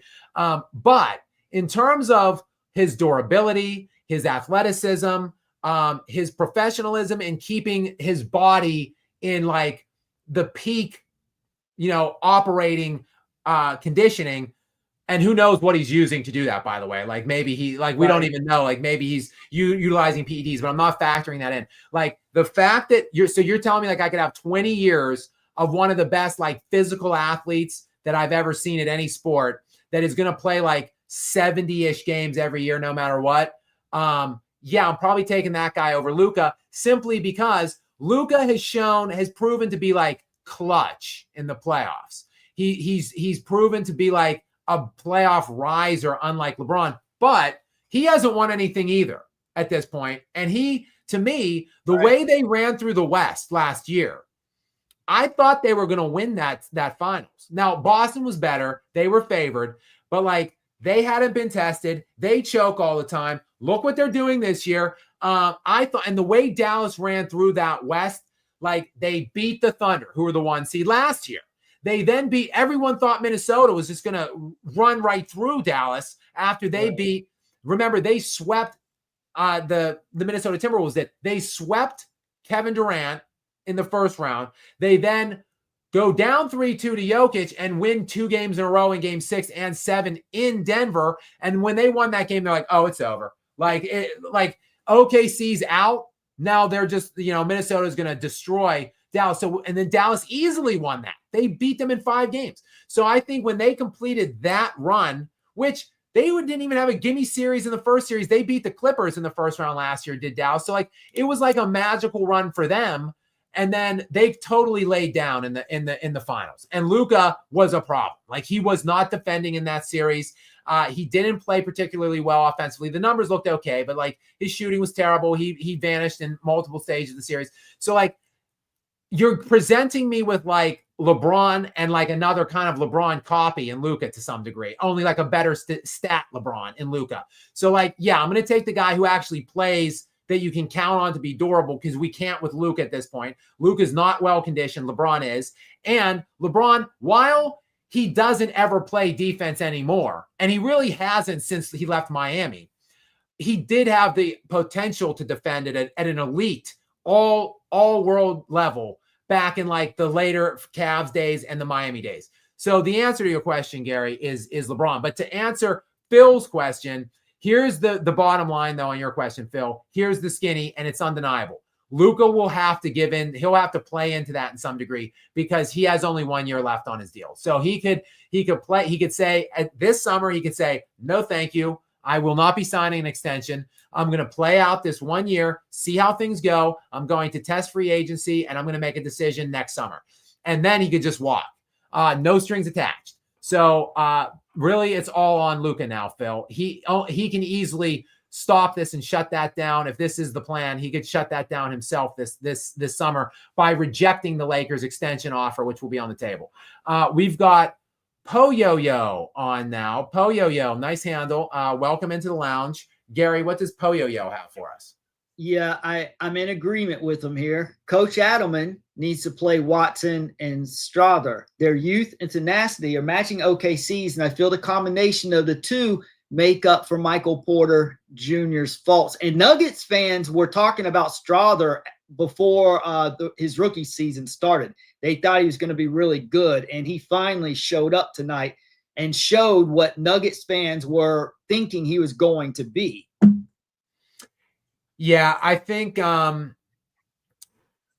look, there's going to be a push or a desire, I guess I would say, to go with veterans and to just see what they have at the beginning. Like you're going to play Michael Porter Jr., obviously, to start the game. But to me, I would have a really a quick hook on him. Like it would be like, I would see like, look, he's either hitting shots or he's not. He can't defend. He can't rebound for his relative size. He can't put the ball on the floor. He can't make plays for anybody else. Like he literally brings absolutely nothing to the table for you outside of making shots. So like he's going to shoot whatever, 6-7 threes, and he's got to shoot 40%. If he's not doing that, he's totally useless. You got to hook him quick. And then you see what you got. Like does Russ, is it a good Russ night? Like there's good Russ and then there's terrible Russ. Like there's really no in between. So are you getting a good Russ night? If you are, ride him, go with him. If not, inject these younger players in and just see if the energy and the youthfulness can do something, anything on that front. So Po-Yo-Yo, good point there. And I do just want to, I see so Altreon was on whatever, I think 2 nights ago when I was at a low point. Altreon, who is some clearly very wealthy benefactor that is a fan of Scap Attack and was supplying us with lots of sponsorships on Tuesday night when it looked like my dog had died because I was so distraught, demoralized, on the verge of tears, and he was making it rain in the Scap Lounge. Altreon is back in, so got to be a Denver Nuggets fan here, I think. So I just want to shout Altreon out here for a very generous donation here in the Scap Live After Dark Lounge area. And Gary, what does Altreon have for us this time with, yet again, thank you for another generous donation. I think you got to hire Adelman at this point, right? Even with Jokic, you don't just push a near 70-win team to 7. The difference in roster depth is just immense. Yeah, and I've kind of been talking about this throughout the playoffs, really, even after they won the first round. Like, I was reluctant on the Adelman move. I'm not going to lie. First of all, I did like Michael Malone. I hated that bum Calvin Booth. Hated him. I thought, realistically, he had the job for like 2.5 years or something. I thought he should have been fired after the first couple months. So good riddance to bad rubbish with Calvin Booth. But I was a believer in Michael Malone. I thought he was getting a bum rap on the way out. But there's no denying now, looking at what's going on with this team and the shift in everything, really the defensive tenacity that they've played with basically from the switch on, from like when there was 3 games left to end the season. From that point, those 3 games, and then the 13 or whatever they've played to this point now, the defense, it has been night and day. And you really have to credit that with Adelman. And a guy who, look, he's like 43 years old.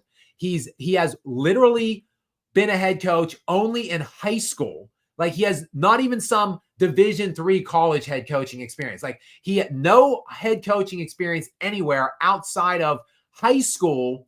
But this is a dude that you cannot let him get away. It's going to be a big lift in the offseason to find a competent general manager that can really make some impactful changes. But I think you found your coach. Like you've got your guy at this point. You got to remove that interim tag. I would have already done it, quite frankly. Josh Kroenke, the idiot musketeer, he should have just, when they won Game 7 against the Clippers, just said like, this dude's the guy. Like we're hiring this guy. That the interim tag is being removed.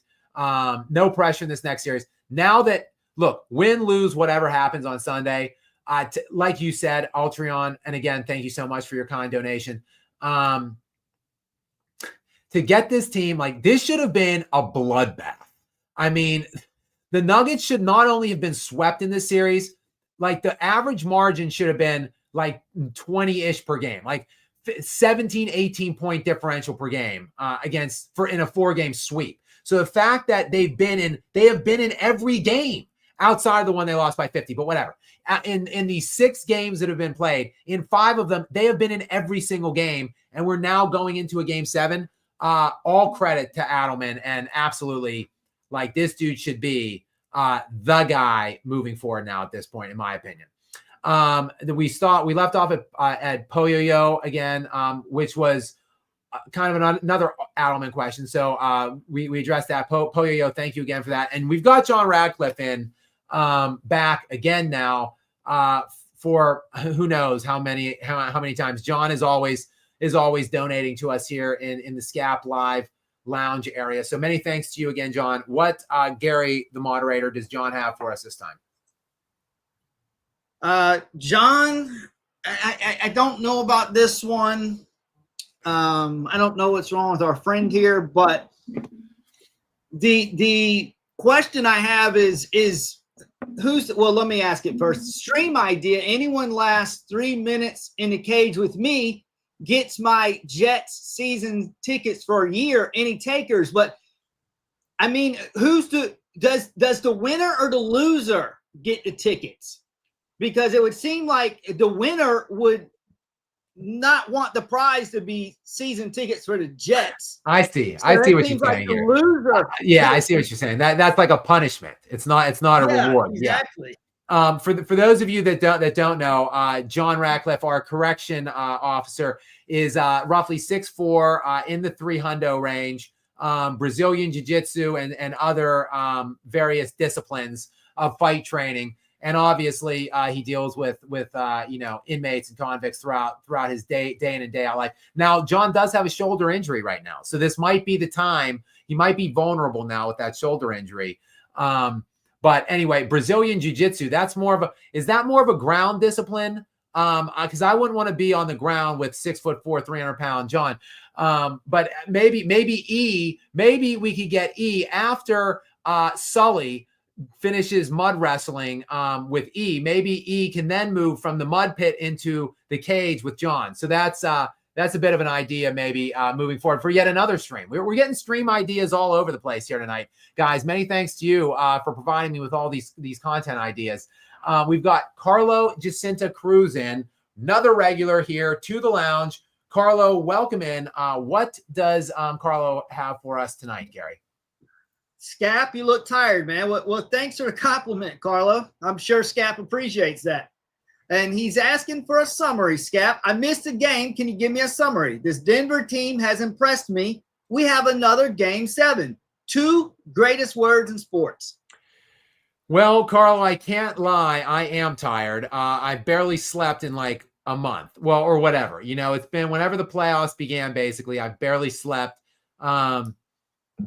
It doesn't look like I'm going to be getting any much more sleep moving forward. I need to do a video on this game once I get off this stream, which, guys, it is now 1:10 in the AM on the East Coast of the USA, which is where I'm at. And we are now into the hour and 45 range here. If you are just joining us in SCAP Live After Dark, And if you are, welcome into the lounge. If you're new here, I am Scap. We've got moderator Gary on hand as well. And if you're just joining us like Carlo and you do not know what happened, the Denver Nuggets continue their shocking extension of this series, just stunning the world, the basketball world at the very least. 119-107, they get the win. And Carlo, they came out hot early. They were up 10 early. It was like 30-20 in the first, maybe like 10 minutes of the first quarter. Of course, the Thunder stormed back to end the quarter. So it was, I think, a 3-point game all of a sudden at the end of the first. Then the Nuggets go to the bench, and that's when the Thunder make up the differential. The Thunder then take back a double-digit lead then at that point. So we exchange. There's like a 20-point turnaround in the first half. But as the Nuggets have been prone to do all postseason, they fire out of the locker room.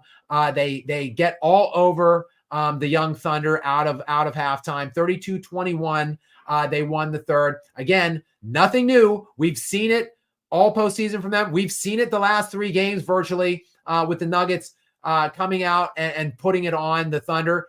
But tonight, unlike the last 2 nights, or the last 2 games, I should say, they held it in the fourth, right? So where they failed to do it in games 5 and 4, meaning failed to hold a lead. They were up 6 at the end of the third.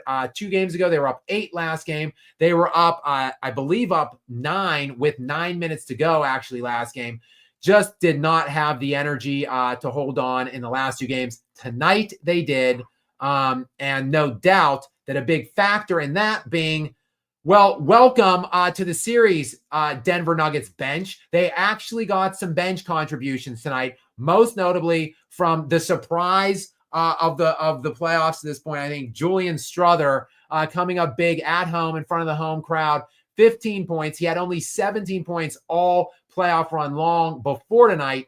So that kind of uplifted the Nuggets, gave them more energy into the fourth quarter to hold on, get this one over the finish line, Carlo. And here we are. 1 game, 48 minutes, barring overtime, of course, to decide it all. And we'll see on Sunday. That's at 3:30. And the Thunder are 7.5-point favorites preliminarily in that game is what they've opened at. Carlo, many thanks for coming in here to the lounge. And I will try my best to catch up on sleep sometime at the end of the playoffs. We've got Lester's Banana, another regular in here to the lounge. Welcome in, Lester's Banana. Gary, what do we got here? Well, this is pretty tame. Yeah, out of all the things people have asked, I don't think this is – I think you would agree to this without much problem. If Nuggets win Game 7, Scap eats a banana on stream. Oh, for sure. Of all the things I've heard, all the suggestions I've heard, Lester's Banana, I will eat a banana on the live stream for sure. I love bananas, point in fact. I eat like 2 bananas a day. I will have like 1 banana, just a loose banana. Then I will put a banana in my protein shake typically as well. So sure. Now Lester, there will not be any innuendo type things going on with this banana. I just want to be clear on that. There will be no sexual innuendos with the banana. I will just eat the banana like a regular person eats a banana. So but I will absolutely agree to that for sure, 100%. And I will even shout out Lester's Banana while I'm eating the banana. Next in, we've got Xavier Dagod, who is also a regular, a fan of Scap Live here in the lounge. So welcome back in, Xavier Dagod. And Gary, what does Xavier have for us tonight? MJ and Kobe also made better movies than LeBron. You know what? Oh, are we talking about the short, maybe the Oscar that Kobe won with? Yeah, I guess that's what he's talking about. Okay, right. because I don't think Kobe acted in anything. I know everything there is to know about Kobe Bryant, and I am unaware of any movie that Kobe Bryant appeared in. So, like maybe the short, which he won the Oscar for. Now, here's a little tidbit. Here's a nugget, if you will, as me being a big movie buff, as I said. And of course, I love movies. So there's an intersection of sports movies. Of course, I like sports movies. I'm sure many of you who are of a certain age, like myself, will no doubt remember the Spike Lee joint, He Got Game, starring Denzel Washington and a young Ray Allen as Jesus Shuttlesworth, the titular character of that film. That movie was written for Kobe Bryant. Spike Lee, when he was writing that film, had Kobe in mind and pitched it to Kobe. Kobe, though, who was in his second-ish year at the time, didn't want to take off that length of time in the off season. Kobe felt it was more important to work on his game and to get better take a leap from that summer into the next season. So he turned it down. And of course, the rest, as they say, is history. Ray Allen took that spot. So Kobe almost starred in the film. He Got Game, the Spike Lee joint. But yes, the short that Kobe made, of course, I think Dear Basketball was the name of it. It was an animated short, which was scored by John Williams. Of course, we know Michael made, the first Space Jam movie. I would say the only Space Jam movie. And then, of course, right, LeBron made that pitiful, remake or reboot or sequel, or I don't even know because I haven't seen it. So I don't even know what to refer to it as. Gary, have you seen the film? Yeah, I wasn't like. Would you say it was a continuation? So like in that universe of that movie, did the events of the first Space Jam transpire, or was this like a remake situation? Hey, you know what? You're asking me to go in too deep because I got to tell you, I wasn't exactly locked in. I had it playing on my TV while I was doing some other things on my computer. I got a gist of it. It was a while ago. It was after it first came out. I really don't remember much about it except Anthony Davis was in it with them and Klay Thompson, and it was animated, and there were a new updated, modified versions of the Monstars or whatever. Honestly, it's forgettable. I don't remember, but I saw Space Jam in 1997 at the movie theater, and I think I could probably remember more from that than this one.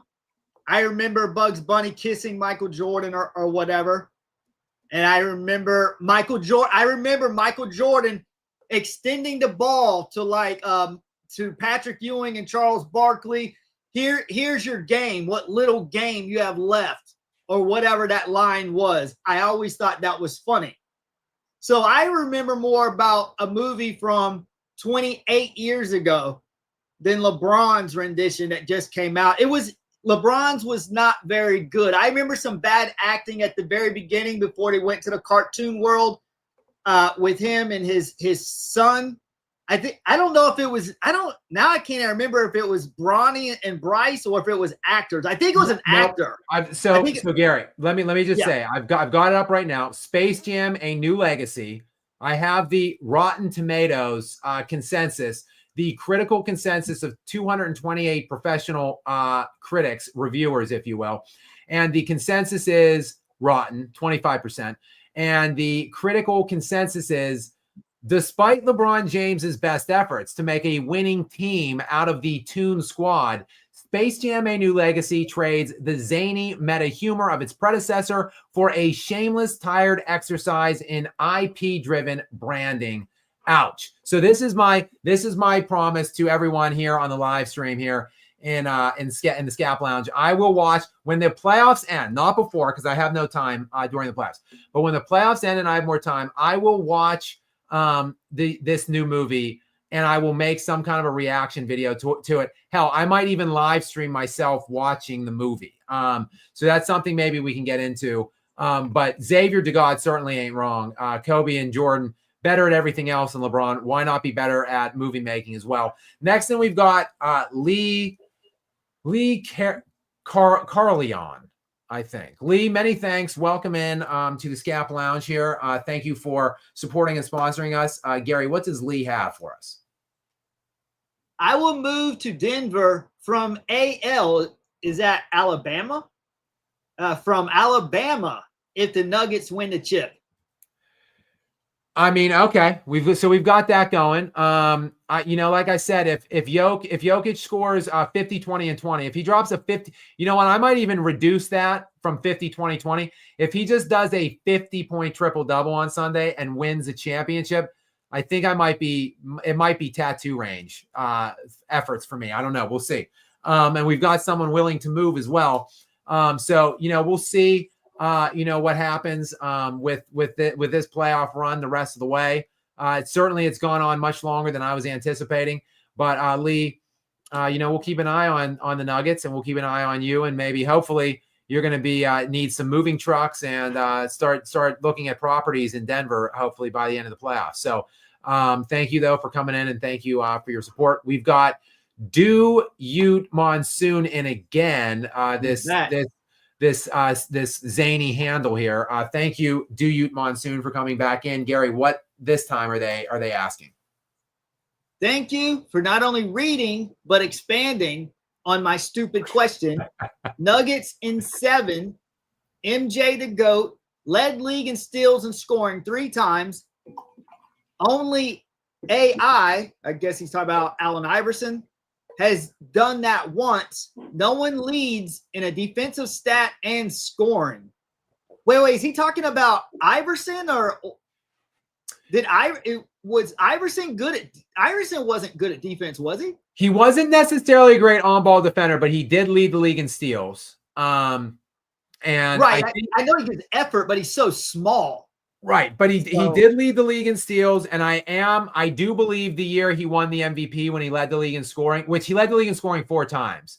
But when he won the MVP, I'm looking at it now, he actually, in steals per game, he led the league in steals per game actually 3 times, did Allen Iverson, which is actually, that is a surprise. I knew he led the league in steals at least once. I was not aware that he did it 3 times.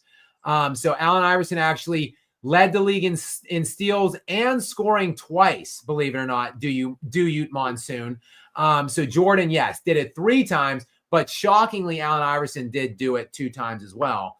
But yes, Jordan, as we know, 10 scoring titles for Michael Jordan, 3 steals crowns. So that's 13 total standard box crowns that Michael Jordan had in like roughly 13 healthy seasons. So as we know, LeBron James in like 22 healthy seasons has 2 standard box crowns. He led the league 1 time in scoring and 1 time in assists in his entire career. That once each in 22 years. Jordan, of course, as I said, in like 13 years, 13 box crowns. Also, Jordan has more advanced crowns as well as LeBron, and again, significantly less time. So they try to compare Steph Curry to Kobe Bryant at times or whatever. That's not a good comparison, but Steph Curry and Allen Iverson, that is a good comparison. That would be a good video to make, to like analyze the 2 of them, put them side by side. I love that comparison. That's more the range Steph Curry belongs in, more so than with Kobe Bryant. Well, yeah, I mean, I would say Steph isn't close to Kobe. I'd say probably I would put, I don't know, it's hard to say. Like Steph had much, much, much better teams than Allen Iverson. Like you said, that would be a good video to maybe pour into, because a good one-on-one match, wouldn't it? If they played one-on-one, it'd probably be really good. I always had these fantasies about putting my dream players against each other one-on-one to see who would win. And it's like, when I think of Steph, I think I want to watch him play Allen Iverson. I don't want to watch.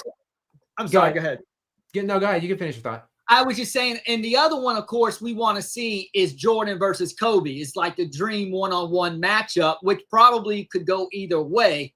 Right. But I just love and you know how we compare Kobe with Duncan. I think a more fair comparison, and although he's much more athletic, but to me, a better comp is Larry Bird and Kobe Bryant. I would love to compare them. Obviously, Kobe is more athletic, so he's superior at the rim. But shooting outside, Larry's probably got a better stroke than Kobe. And so you kind of combine it, and they're both killers. And I think that would be another. I just got my brain thinking about these matchups. When I think of Allen Iverson, I think of Steph Curry.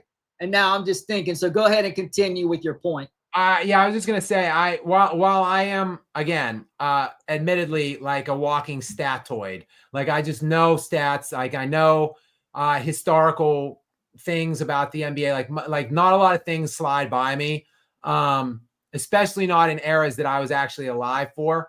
But looking at Allen Iverson's career is like, actually just looking at it in a snapshot statistically is like, is actually pretty crazy. Like, he led the league in scoring 4 times, which Jordan led in 10 times. Wilt led 7 times. No other player ever has more than 4. So there's a couple with 4. I think Iverson has 4. Durant has 4. I think George Gervin might have 4. There's a few players that have 4, but then nobody else more than 4. So Iverson tied for basically 3rd all time with 4 scoring crowns. The 3 steal crowns as well, the aforementioned. And then the amount of minutes this guy played was insane. Like, he missed. Look, he didn't play a whole lot of games, many seasons, but like, he played over 40 minutes, like every year, like 1, 2, 3, 4, 5, 6, 7, 8, 9, 10, 11, 12, 13. He played over 40 minutes a game 13 times in his career. That's ridiculous. Like, he led the league in minutes per game 8 times or 7 times. And like, one year, I mean, in 2001, 2002, he played in 43.7 minutes per game. Like, this is ridiculous to me looking at this. So yeah, I think it's overdue that I do an Allen Iverson video here at some point. So I'm probably going to do that sometime in the off season, but thank you, Duyut Monsoon. John Ratcliffe is back in. What does John have for us this time, Gary? Thank you, John, for being back in again. Been friends with Joe since I was 6. 5-win season. I'm guessing 5-win season for the Jets, maybe. So if that's the case, I could see that, John. I would give you that 5-12 this year. Yeah, that smells about right to me. Next in, we've got Lone Wolf 21. Lone Wolf, welcome in. What does Lone Wolf have for us, Gary? The Thunder, outside of Game 5, have had the worst shot taking in the clutch I've ever seen in a series. I'm taking Denver because of that Sunday. Shea takes god-awful shots in the clutch. No cap. Yeah, it's look, they were very clutch in Game 5. They hit a bunch of, like, Lou Dort was just like raining threes in the middle part of the 4th quarter in Game 5. Jalen Williams hit a monstrous 3-pointer in the corner. I think that 3-pointer. So Jokic hit that insane pirouetting 3-point shot. It was like 103-100 with about 59 seconds left. They were up against the shot clock. Jokic picked up his dribble at the top of the key. He had Chet Holmgren on him with like his 7'4" wingspan. And Jokic is like spinning around, pirouetting, falling away, and hoisting up this impossible 3-pointer, which he made to tie the game at 103. And when that happened, I was like, okay, they're going to hold on and win this game. But then Jalen Williams in the corner at the other end knifed a 3 from the corner. And then I want to say Aaron Gordon missed one from the corner, the other end. And then Shea came back and hit the 3, which basically ended it at that point to put the Nuggets down, to put the Thunder up 6, the Nuggets down 6. So very clutch in that game. But you're right. Other than that, they really have not been executing, making shots, getting good shots down the stretch. So, but here's the trick, Lone Wolf 21. They have to keep it close into the 4th quarter, right? Like the Thunder are so much better. They have a much bigger advantage being at home with 10 guys that they can throw at you. They've got it. The Nuggets have to try a way just to keep it within shouting distance in the 4th. So if they can do that, if it's a close game in the 4th, maybe advantage Denver indeed, but they have to get it there first. Next, look, we've got Scap's Extra Strong Cologne back in. Oh my goodness. And he's got a new little avatar. Look at my face there. I don't even know where he's finding these things. Not very flattering pictures at all, to say the least. But this is a Sex Panther perfume or cologne, if you will. So I guess he's eschewing the Essence de Earth idea that someone came up last night with, and we're just going with Sex Panther, which is obviously an homage to, again, being a movie guy that I am, an homage to Anchorman. That I believe Sex Panther is the cologne that Ron Burgundy puts on, or maybe it's not even Ron Burgundy. One of them has the Sex Panther. Paul Rudd. And Paul Rudd. Right. Okay. Paul Rudd. And it smells, yes, it's Paul Rudd. And, whatever, the women are like throwing up in their mouths when he emerges with it on. So nice avatar there for you, Scaps Extra Strong Clone. And what, Gary, do they have question-wise here? Should the Nuggets advance to the Western Conference Finals, how good of a challenge defensively can we expect Rudy Gobert to do on Jokic? Yeah, you know what? It's interesting because Jokic owns Rudy Gobert. Basically, he just destroys him every time he plays him. He, like last year in that series against Minnesota, when he got single coverage on Rudy Gobert, he abused him every time. But last year they had Karl Anthony Towns there, which they don't have now. And then in the latter stage of that series, what they were doing was putting Karl Anthony Towns in isolation on Jokic to begin the possessions, then Rudy Gobert coming, on the back end to help double. So like two big 7-foot guys. Now they still do have Naz Reid, who's quite large, and he's like 6'11" or whatever, 7 foot. So he will probably be instrumental in helping to defend Jokic, double Jokic, because that's pretty much the key, right? Like you need like two elite bigs that you can throw both at Nikola Jokic to like even slow the dude down. Which is what the Thunder have been deploying this year. It's what the Timberwolves deployed last year. So this year they kind of don't have that second guy because Cat is in New York now, and Julius Randle's a bit smaller, obviously, than Karl Anthony Towns. And like I just said, they have Naz Reid, so maybe they're going to deploy him in more minutes. So we'll have to see how that plays out. But yeah, to answer your question though, Scaps Extra Strong Cologne, Rudy Gobert one-on-one with Jokic ain't going to end well for Rudy Gobert. So the way it never ends well for Rudy Gobert, but great point. And thanks for coming in. We've got WNBA young boy in here. So WNBA young boy. Thank you. What's that, Gary? Excellent question. Oh, well, go on. By all means. Thank you, WNBA young boy, for coming in for the sponsorship and for the excellent question. Gary, what does he have for us? When this first went through, I was so nervous, I admit. Scap, how far do you think the Lakers would have gone if Mark Williams' trade went through? He would have possibly solved their center issue, no? Yeah, if he could have stayed healthy, for sure. And that was the fear, the problem with him. He has, off the top of my head, he has played roughly half the games. He's young. He's only like 21, so like he hasn't been in the league that long, but he has missed a ton of games. He's played like 50% of the games he's been available for, and he failed the physical. So there's really no telling if he would have held up physically, for a deep playoff run, but definitely talented, definitely defensively would have helped fill those voids and been that role man for Luka, to that lob guy to be on the receiving end of the Luka lob. So, and like, obviously they were just getting crushed on the glass. They played their existing center about either no minutes or like 5 minutes a game, generally on average throughout that Timberwolves series. I still think the Minnesota series would have been a tough one to get through, even with Williams. However, if they did, it would have been a much tighter series. It probably could have gone 6 or 7 for sure.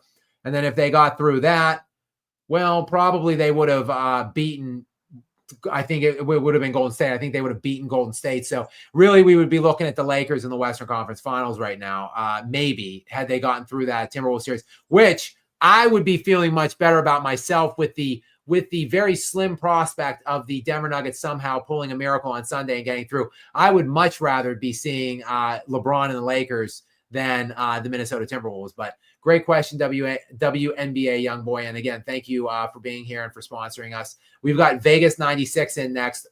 Gary, what does Vegas 96 have?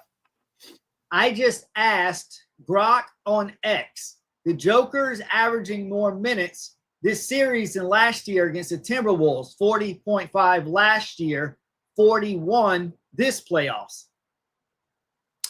Yeah, this is just more of a commentary that we were talking about Adelman going, I think, to the bench more than Malone, which they are kind of using some bench players a little bit more. But like I said, when we were talking about that half an hour ago, that it's not meant less for Jokic because he's just so freaking vital to everything that they do on both sides of the ball at this point. So it's just that they just lose so much without him. So great point, Vegas. Vegas 96. Jokic is still pushing through exhaustion right now. We've got Phil Good Realty back in. What does Phil Good Realty have this time, Gary? And thank you, Phil Good. Have you seen Thinking Basketball's video, The Evolution of the Rules? It's a great explanation of how the league evolved and why LeBron is still, quote unquote, effective, even though he's not. I have not, Phil Good. I'm writing it down right now. Thinking Basketball, Evolution of the Rules. I'm taking it that is another YouTube channel. Surprisingly, even though I guess I would be characterized at this point in my life as a YouTuber, which is kind of funny that happened because I don't know much about YouTube. I never watched much on YouTube. I don't follow many things on YouTube, and I still don't even now that I am a YouTuber. So I'm not really aware of that channel, nor that video, obviously. So I did write it down, and I will go ahead and look that up and give that video a watch. So thanks for the recommendation, Phil, and thank you for the support as well. We've got John Radcliffe back in talking about his disciplines that we can expect from anyone that might try to take him on in a cage match for 3 minutes to win his Jet season tickets. So what does John have for us, Gary? BJJ can be used while standing. Ground is better. What's BJJ?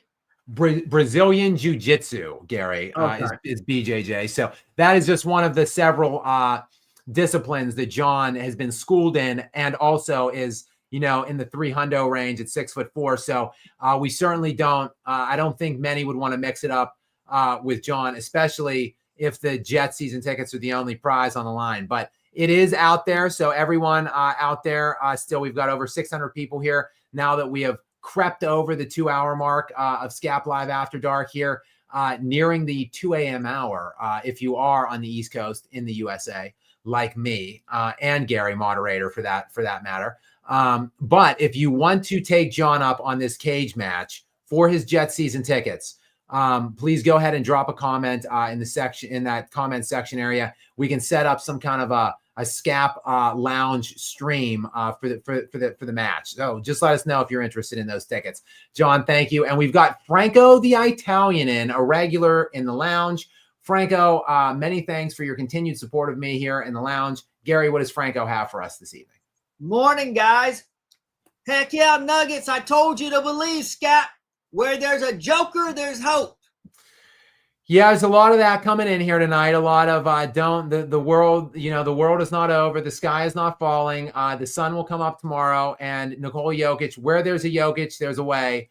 I must, to protect myself from further misery and heartbreak, like I had in the last 2 games. I must cocoon myself in a shell of hopelessness. So I'm going to continue to believe that there is no chance. And then I will be pleasantly surprised if the Nuggets somehow pull it off.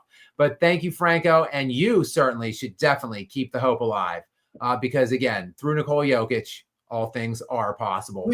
I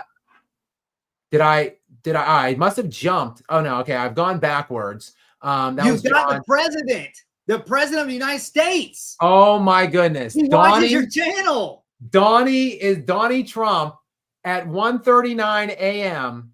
On the East, which who knows where he's at. Either way, he's probably on the East. He's either probably in Mar-a-Lago or the White House right now. So we've got, actually, this is breaking news, Scap Live Lounge. Donald Trump is watching Scap After Dark and is also donating to Scap Live. Mr. President, thank you very much for your kind donation here. And what, Gary, does El Presidente have to say here in the lounge?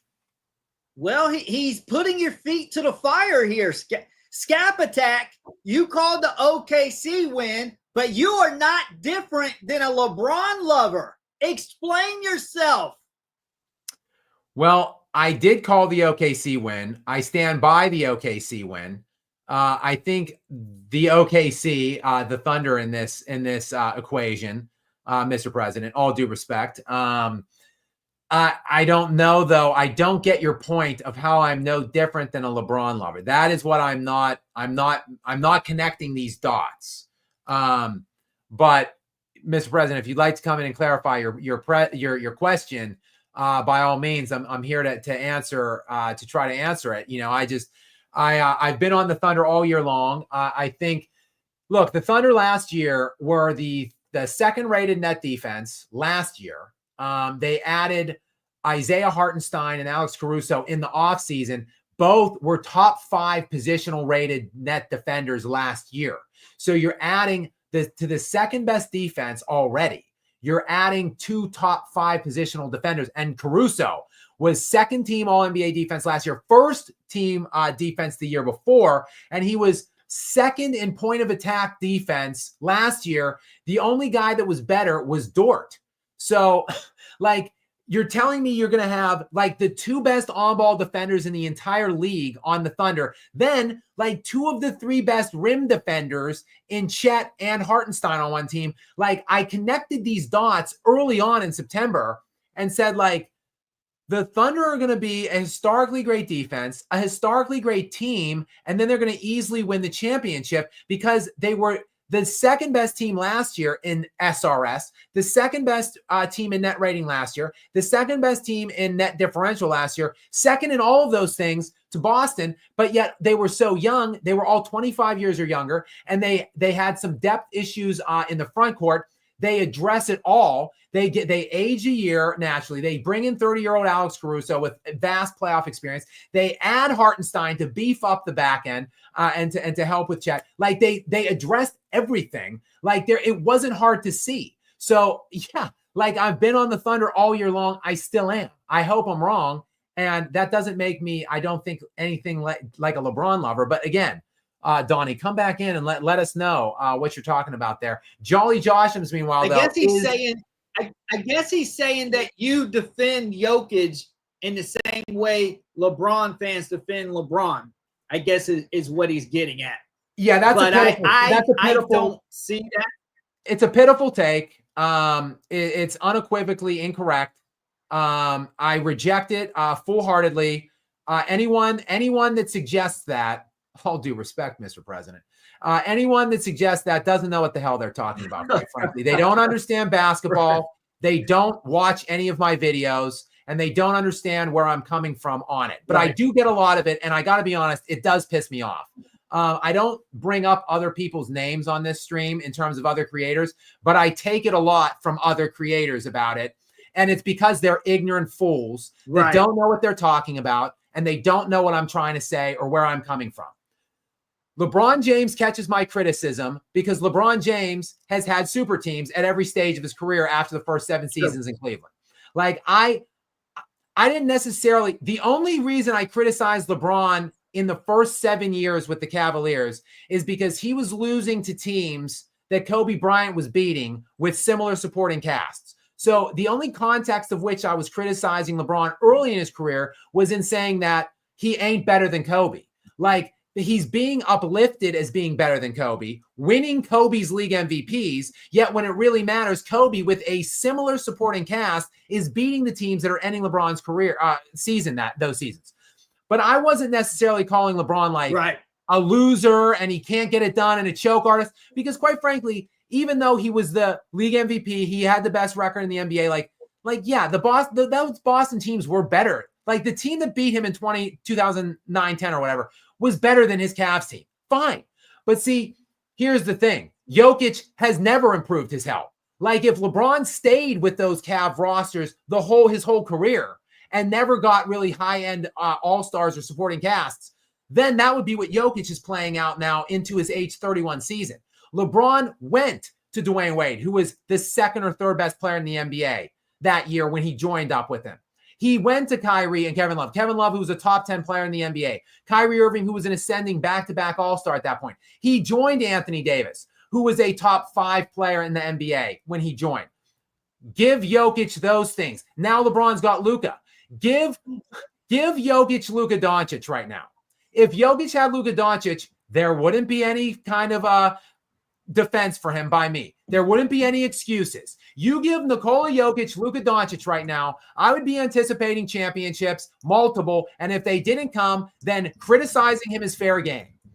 You give him a replacement level player of prime Dwayne Wade, and prime Chris Bosh. Give him those, because do you know what it looks like this year? Do you want to know, if you look at 2009, 2010, and you apply it to this year, a replacement level duo would be Shea Gilgeous-Alexander and Anthony Davis. That's what it would be like pairing with Nikola Jokic. Give him those two guys, and I would have no kind of excuses, if you will, for Nikola Jokic. Because real Donald Trump, you're not real Donald Trump, I could tell right now, because this is an absolute idiotic take.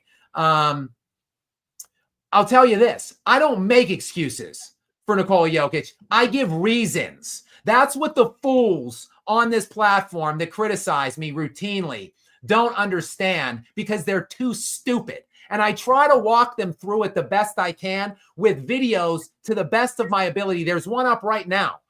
There's one up that I put up like 2 days ago. So real Donald Trump, whoever you might be, you can go check that out right now if you'd like. The video is entitled Idiot Jokic Haters Return. So go ahead and check that video out, because I map all this out in it. I don't make excuses for Jokic. I give reasons for his failures. There are no such thing as excuses for him. There are only excuses for LeBron. No such thing as reasons, because he has surrounded himself. He has taken it upon himself systematically for the last 15 years to remove all excuses. He has everything he needs for the last 15 years, and he continually fails. When Nikola Jokic has everything he needs and fails, give me a call. Because until then, all this guy has done is defy expectations. He somehow has won a championship with far less than anybody else. He somehow has this in a game 7 against a historically great team. Terrible question, but not surprising, because I see it all the time from idiot stooges on this YouTube platform that masquerade as basketball analysts or basketball content creators. So I'm not unused to dealing with it, but it does, as you can tell, kind of piss me off. But still, nonetheless, thank you very much, though, real Donald Trump, for coming in and supporting the channel, albeit with a very bad question that annoys the hell out of me. But thank you for the support. I do appreciate you. Jolly Joshams is in next, who is a regular in the Scap Live area. Jolly Joshams, welcome in, and many thanks. Many thanks for you being here to support me. Gary, what does Jolly Joshams have for us? Can you hear me? I don't know if it's your stream or mine. It's buffering. Can you hear me? You're loud and clear for me right now. Do you want me to read this? All right, I'm going to read it. I can hear Gary, but we're having some technical difficulties here on Gary's end. We've got Jolly Joshams in next, and Jolly Joshams is a regular. Just hopped in the stream. What's the prediction for Game 7? Also, can we get a Luna cam if you do a watch stream? Yes, I could probably provide some kind of a Luna cam. More likely. Can you hear me? I can. I've been able to hear you all the way, Gary. I don't know what's going on with Gary. So yes, we can maybe get a Luna stream going. She is slumbering next to me. I don't want to pick her up now because I've already woken her up once to show her right now. She has the Denver Nuggets jersey on, though. She is slumbering ever so sweetly next to me here. Guys, Gary is having problems. I think he keeps texting me. Gary, I think everything's fine on my end. I don't know if nobody else can hear me. Maybe just someone. I'll tell you what. If I'm buffering or if you can't hear me for whatever reason, if there's audio issues, can just drop. I'm in the actual live. Can somebody just drop me something and let me know that they cannot hear me?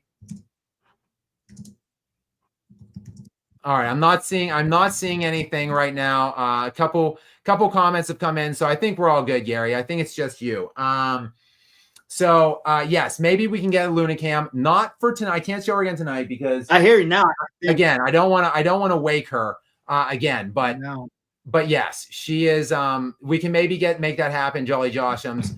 And my prediction for game 7, I said it, Josh, it was right at the beginning of the stream when we started. I speculated, or at least I said, I'm not expecting anything other than a 35-point beatdown by the Thunder. So that's what I'm going to go into the game expecting. The Thunder are much better. They have a lot of different advantages in this series, and those advantages will remain to be true into game 7. So I like the Thunder to win game 7. It's at home. Home teams win 81% of the time throughout the course of NBA history. So, I think they should be considered the favorite. They are. They are the 7.5-point favorites right now, but it is the only non-double-digit advantage they've had from Vegas at home this series. So maybe that says something. The Nuggets, they just got to keep it tight somehow, some way, find energy one more time to keep it tight into the fourth quarter and then manufacture a way to win it at the end. So I don't know if they have it in them for one more miraculous win in this playoff run.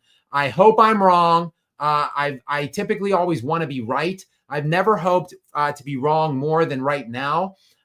So hopefully I am wrong with my projection of the Thunder winning. I would love to see the Denver Nuggets shocking the basketball world. And Luna and I will both be watching that very intently. And yes, I could probably get some live Luna reactions on that. We've got Scap's Extra Strong Cologne in. Hang on one second. Okay, I brought Gary. Gary, can you hear me? Gary's been having some difficulties here. I think I can hear you now. Can you hear me? Yes, Gary. I think the issues were on your end. I asked the stream to. I'm in the regular chat area, and I asked the stream to let me know if there's any technical issues on my front. No one has notified me. Yeah, they all said it was me, and it's good now. So Gary is back in, and so is Scap's Extra Strong Cologne. Do I need to read this? Yes, Gary, I just put this one up. So if you want to jump back in and tell us what Scap's Extra Strong Cologne is suggesting now. Wow. The one person LeBron may actually be a little better of an actor, acting with Amy Schumer. LeBron and Amy Schumer were a match made in hell in the movie Trainwreck. Both their acting performances in the film smelled like straight. Yeah, Scap's Extra Strong Cologne. We've been talking about LeBron's acting prowess or lack thereof, obviously. Interesting point. We mentioned mainly Space Jam, that abomination remake or sequel or whatever it was. But that is a good point. He was in the rom-com Trainwreck, which I did see. And that was with, I think, John Hader or whatever, however you say his last name, from SNL fame. He was in that. And honestly, John Cena was in that movie, and John Cena was absolutely hilarious in that film. But yes, LeBron, not good, as he isn't in Space Jam, nor is he in clutch situations in mostly every playoff run he's ever made. So great point, Scaps, Extra Strong Cologne, and thank you again for coming back in and sponsoring us. We've got another repeater in here, Vegas 96. Many thanks to you for your return into the sponsor area of the lounge. Gary, what does Vegas 96 have for us this time? And this goes right with the previous person's comment, Scaps Extra Strong Cologne, because they inquired about this. And you still need to come up with an answer. The all lineup, all non-Hall of Fame lineup. So here's Vegas here asking, do you think Mark Price should be in the Hall of Fame? I'm a big fan of his 50, 40, 90 club all-star and all NBA. Why is he not in, but these other bums are? Yeah, I don't know. We had a question from like 3 days ago or something about my all non-Hall of Fame team, which is like, I feel like it's not for tonight. Like we're working our way through these super chats. We have a lot, which thank you guys so much for your generosity tonight. We're over like 50 super chats now. And I will, as I always say, I will make my way through every single one of them because I appreciate you guys so much. My continued gratitude, and it's just humbling for you guys to continue to support me in this way. So I will never sign out of a stream. I will never end a stream until I acknowledge every one of these. So I will make my way through, but I do not think that tonight is the night to do that. I would like to do that. Maybe, hell, we could do a whole live stream on that question one of these days. But to answer your question, Vegas 96, I have no damn clue why Mark Price is not in the Hall of Fame. I am with you, though. I think personally that he should be. We were talking about Mark Price a couple days ago, and in Mark Price's peak, I mean, this guy, he was an elite player. And if you transposed his career and his talents and his tools into today's NBA, well, the stats would look even better in my estimation, and they look pretty damn good in his prime as is. I think this is one that I think the writers or whatever missed the boat on this one. Mark Price should be in the Hall of Fame in my estimation. So great point. And again, thank you for your multiple donations tonight. Speaking of multiple donations, we've got John Ratcliffe in yet again.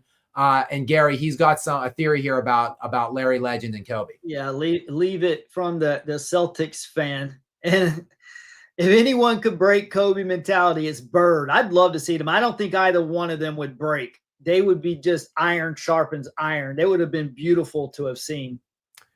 Love Larry Legend. Love Kobe Bryant. Obviously, there's no there is no lacking of Kobe things behind my shoulder. I've got multiple pictures, 2 little figurines, cards, including a rookie card of his.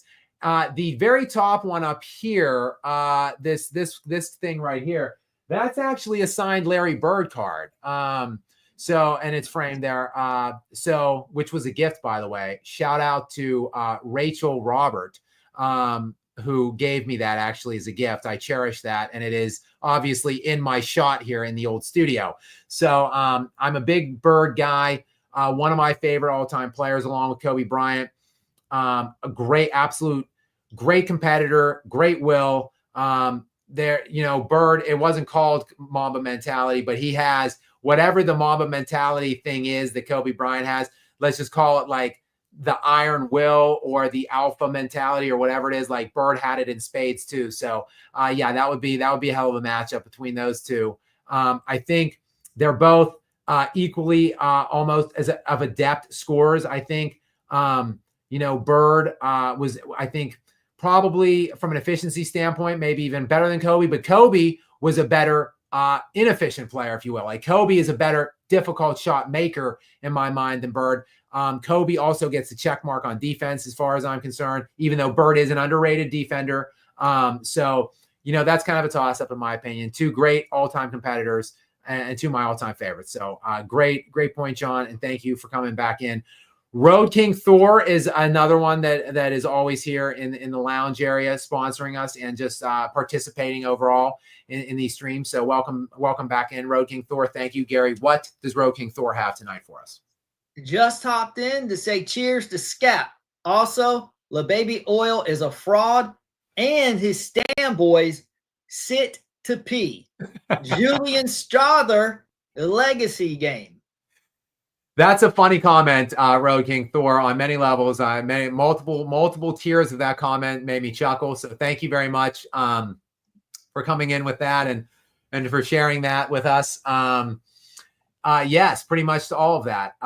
And Julian Strother, we could use one more though. Let's say that is in his legacy game. That was his ramp up to his legacy game, which will be coming on Sunday when he scores like 25 points on like 9 of 12 from the field off the bench in 28 minutes or something. Can we put that into the air and just like let that maybe hopefully come to fruition on Sunday? But thank you for coming in, saying hi to me. Cheers to you, Road King Thor, and thank you for your continued support. And again, speaking of continued support, I'm being back in John Ratcliffe alone, with some kind of clarification on something. What do they have for us here? What does John have for us? And John, and I say they because maybe MJ, his roommate, who is a day removed from his 31st birthday. Shout out to you if you're watching too, MJ. But what does John have right now, Gary? Is that supposed to be Joe Namath? Is that a typo? It's supposed to be Joe Namath? He says. I would imagine, yes. I would imagine that is because he did mention in a previous comment, been friends with Joe for years or something, Jets 5 wins or something. So I did kind of gloss over because I didn't know what Joe he was referencing, but it looks like maybe he was referencing Namath. So go ahead and read the clarification point. You glossed over it. Let me elaborate. I've been friends with Joe Namath, I guess, since I was 6, and Hall of Fame tackle Winston Hill taught me the art of left tackle. So John just continues to surprise, to shock, and to titillate us here in the Scap Live Lounge with all of these various factoids that he's bringing to us. You know, the first night we thought he was an inmate. We find out he was actually a corrections officer. Then he vanished for a couple days. We find out that he has a shoulder surgery that he's rehabbing. He's this guy's like in the 300-pound range, 6'4", multiple fighting disciplines. Also apparently cut his teeth under tackle Winston Hill. And also we come to find now that he is a personal friend of Hollywood Joe.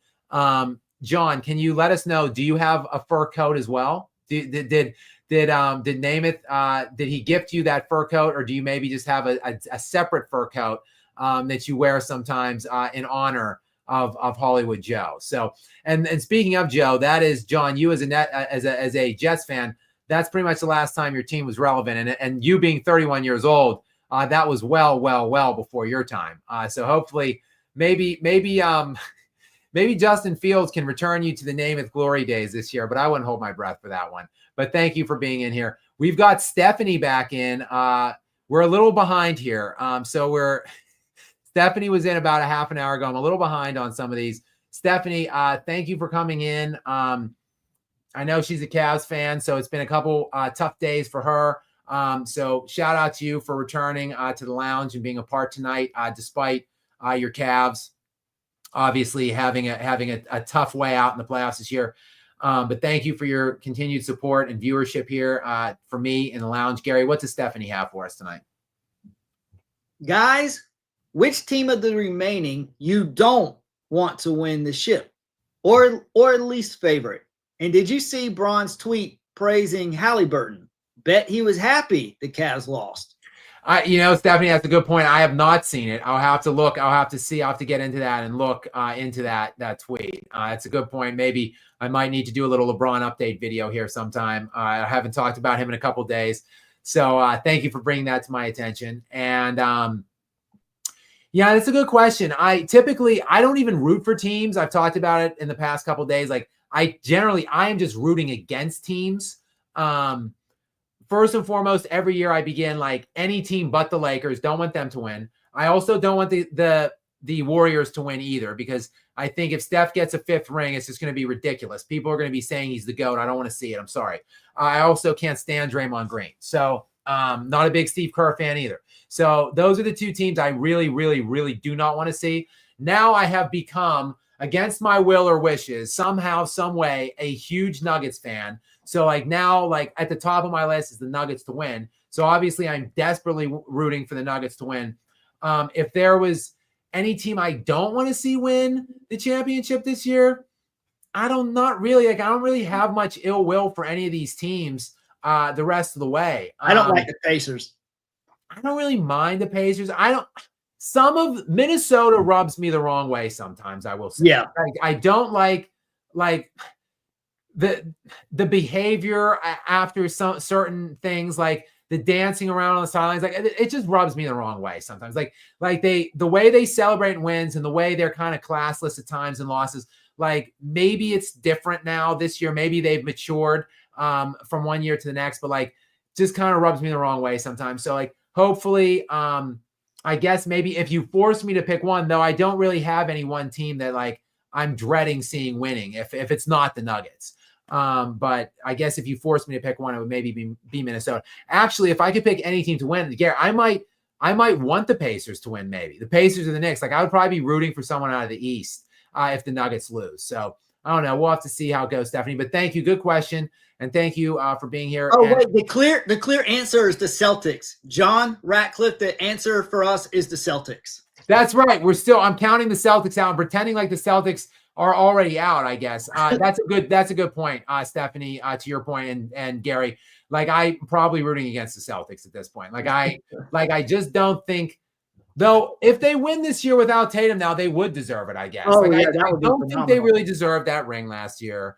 I think they're a choking dog of a team. I don't like Missoula. But if they show the character to come back from a 3-1 deficit without Tatum, then maybe they would deserve it then, and maybe they would then earn my respect, and then I would become a Celtics fan then at that point. Next in, we've got Exquisite Vibes.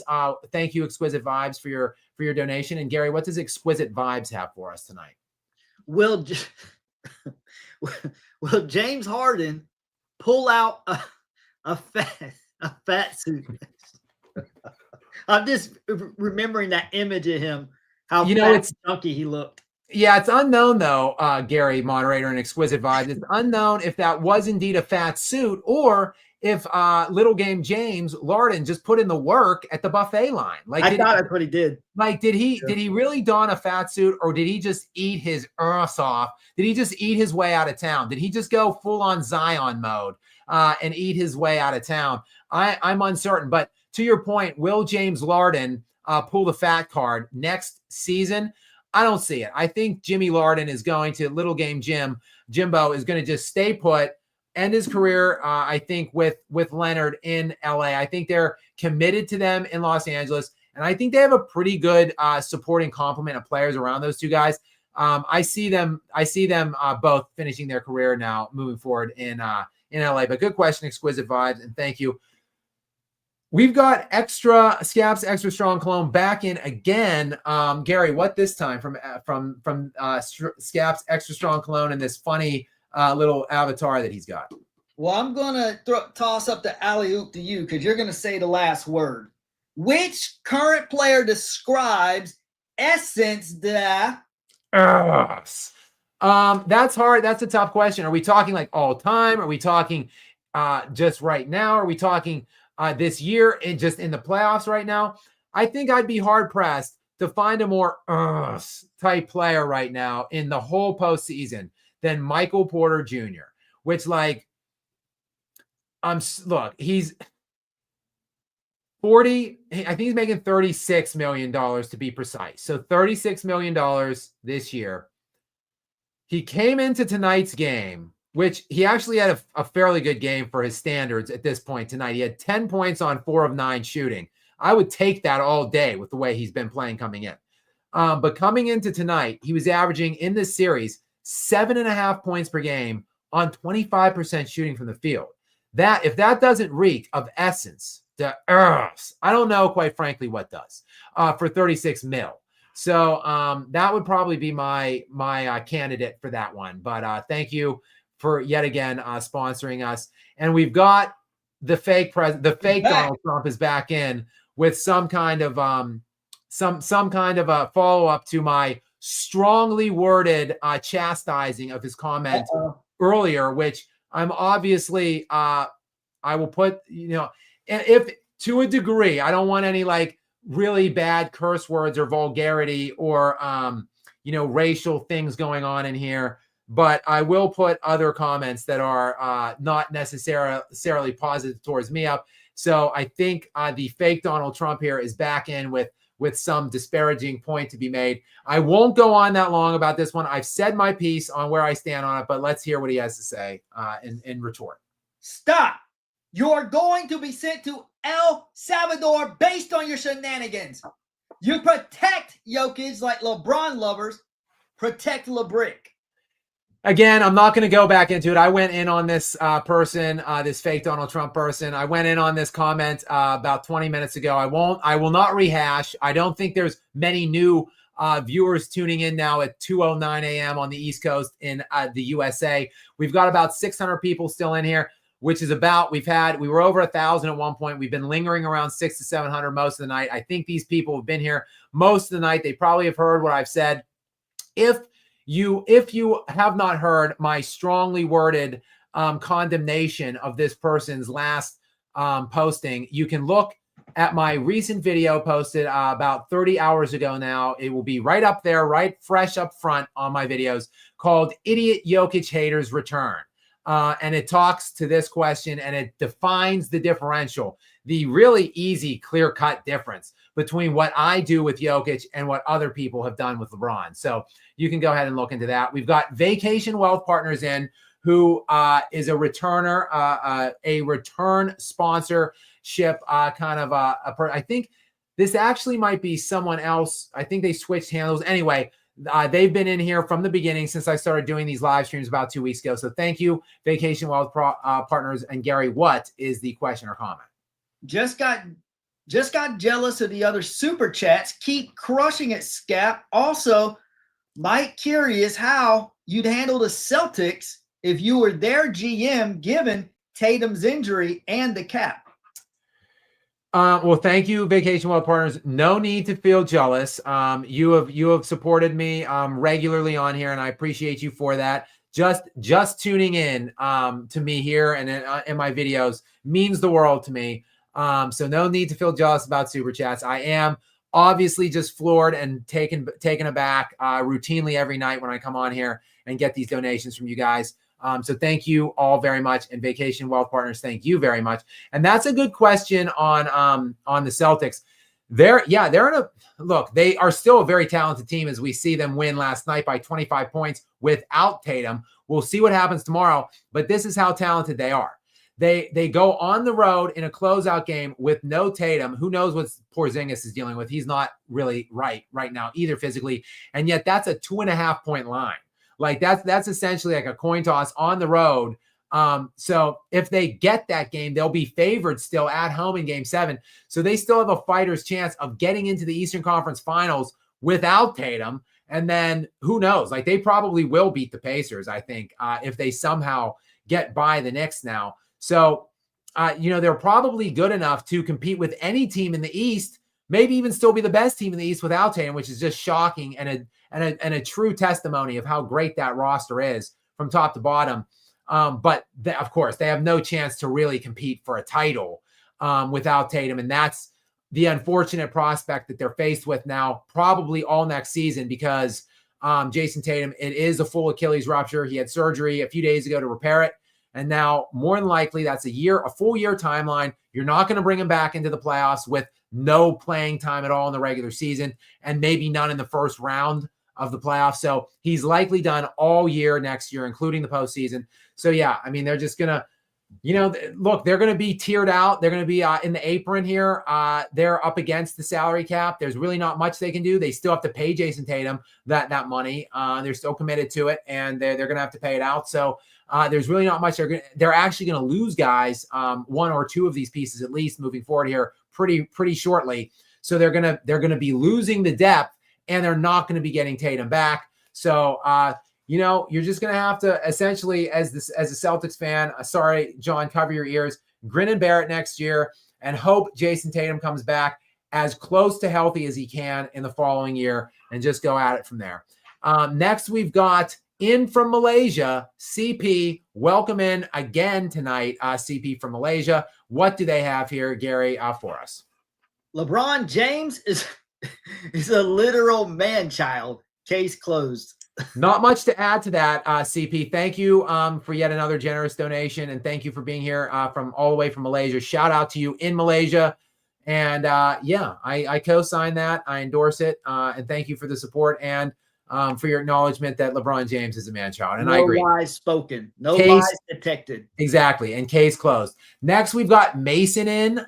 Mason, Mason is in yet again tonight. Thank you very much for your return sponsorship here. What does Mason have for us tonight, Gary? I want them to beat every team except my Knicks. Yeah, we'll see. I think probably best case scenario for the NBA right now would probably be Knicks Nuggets. You get like the Jokic factor, or maybe, you know what, if I'm being honest, maybe Timberwolves Knicks would probably be like best rating wise for the NBA. You get the Ant-Man factor and the flash and the sizzle, and then you get the humongous market in New York trying to win their first championship since 73 or something. So that's probably the best case scenario for them. Of course, Mason, I'll be rooting tooth and nail for my Nuggets all the way. Hopefully that will entail more games beyond just Sunday. But we'll have to wait and see. But thank you, Mason. And next in, oh boy, I love this handle. This handle is called LaBum Sucks is in. And unless I don't recognize this handle, unless it's some regular that changed it. But what does LeBum Sucks have for us, Gary? Cover your ears, everyone, because LeBum Sucks is angry, and I'm going to represent that. Point is, the worst era in NBA history. You elevate Joker stats same way LaStans do, meaning stats today aren't. Even if Jokers are, earned respectfully. I think he put you in your place, Scott. Here's the thing with Joker. Look, would he have averaged a 30-point triple-double, which we know that he did this year in the regular season? Would he have averaged a 30-point triple-double in the mid to 90s to the mid 2000s? Definitely not. There's no doubt about that. And I make no qualms about that. If LeBum Sucks knows me and knows my brand and knows my content, I routinely denigrate this era and the statistical inflation that is going on that we're seeing that's pervasive in this era. I make no excuses about that for Jokic. And it does inflate his standard stats and his box stat or his advanced stats. Because look, we know that Nikola Jokic is the number one BPM player ever in NBA history, a full point above Michael Jordan.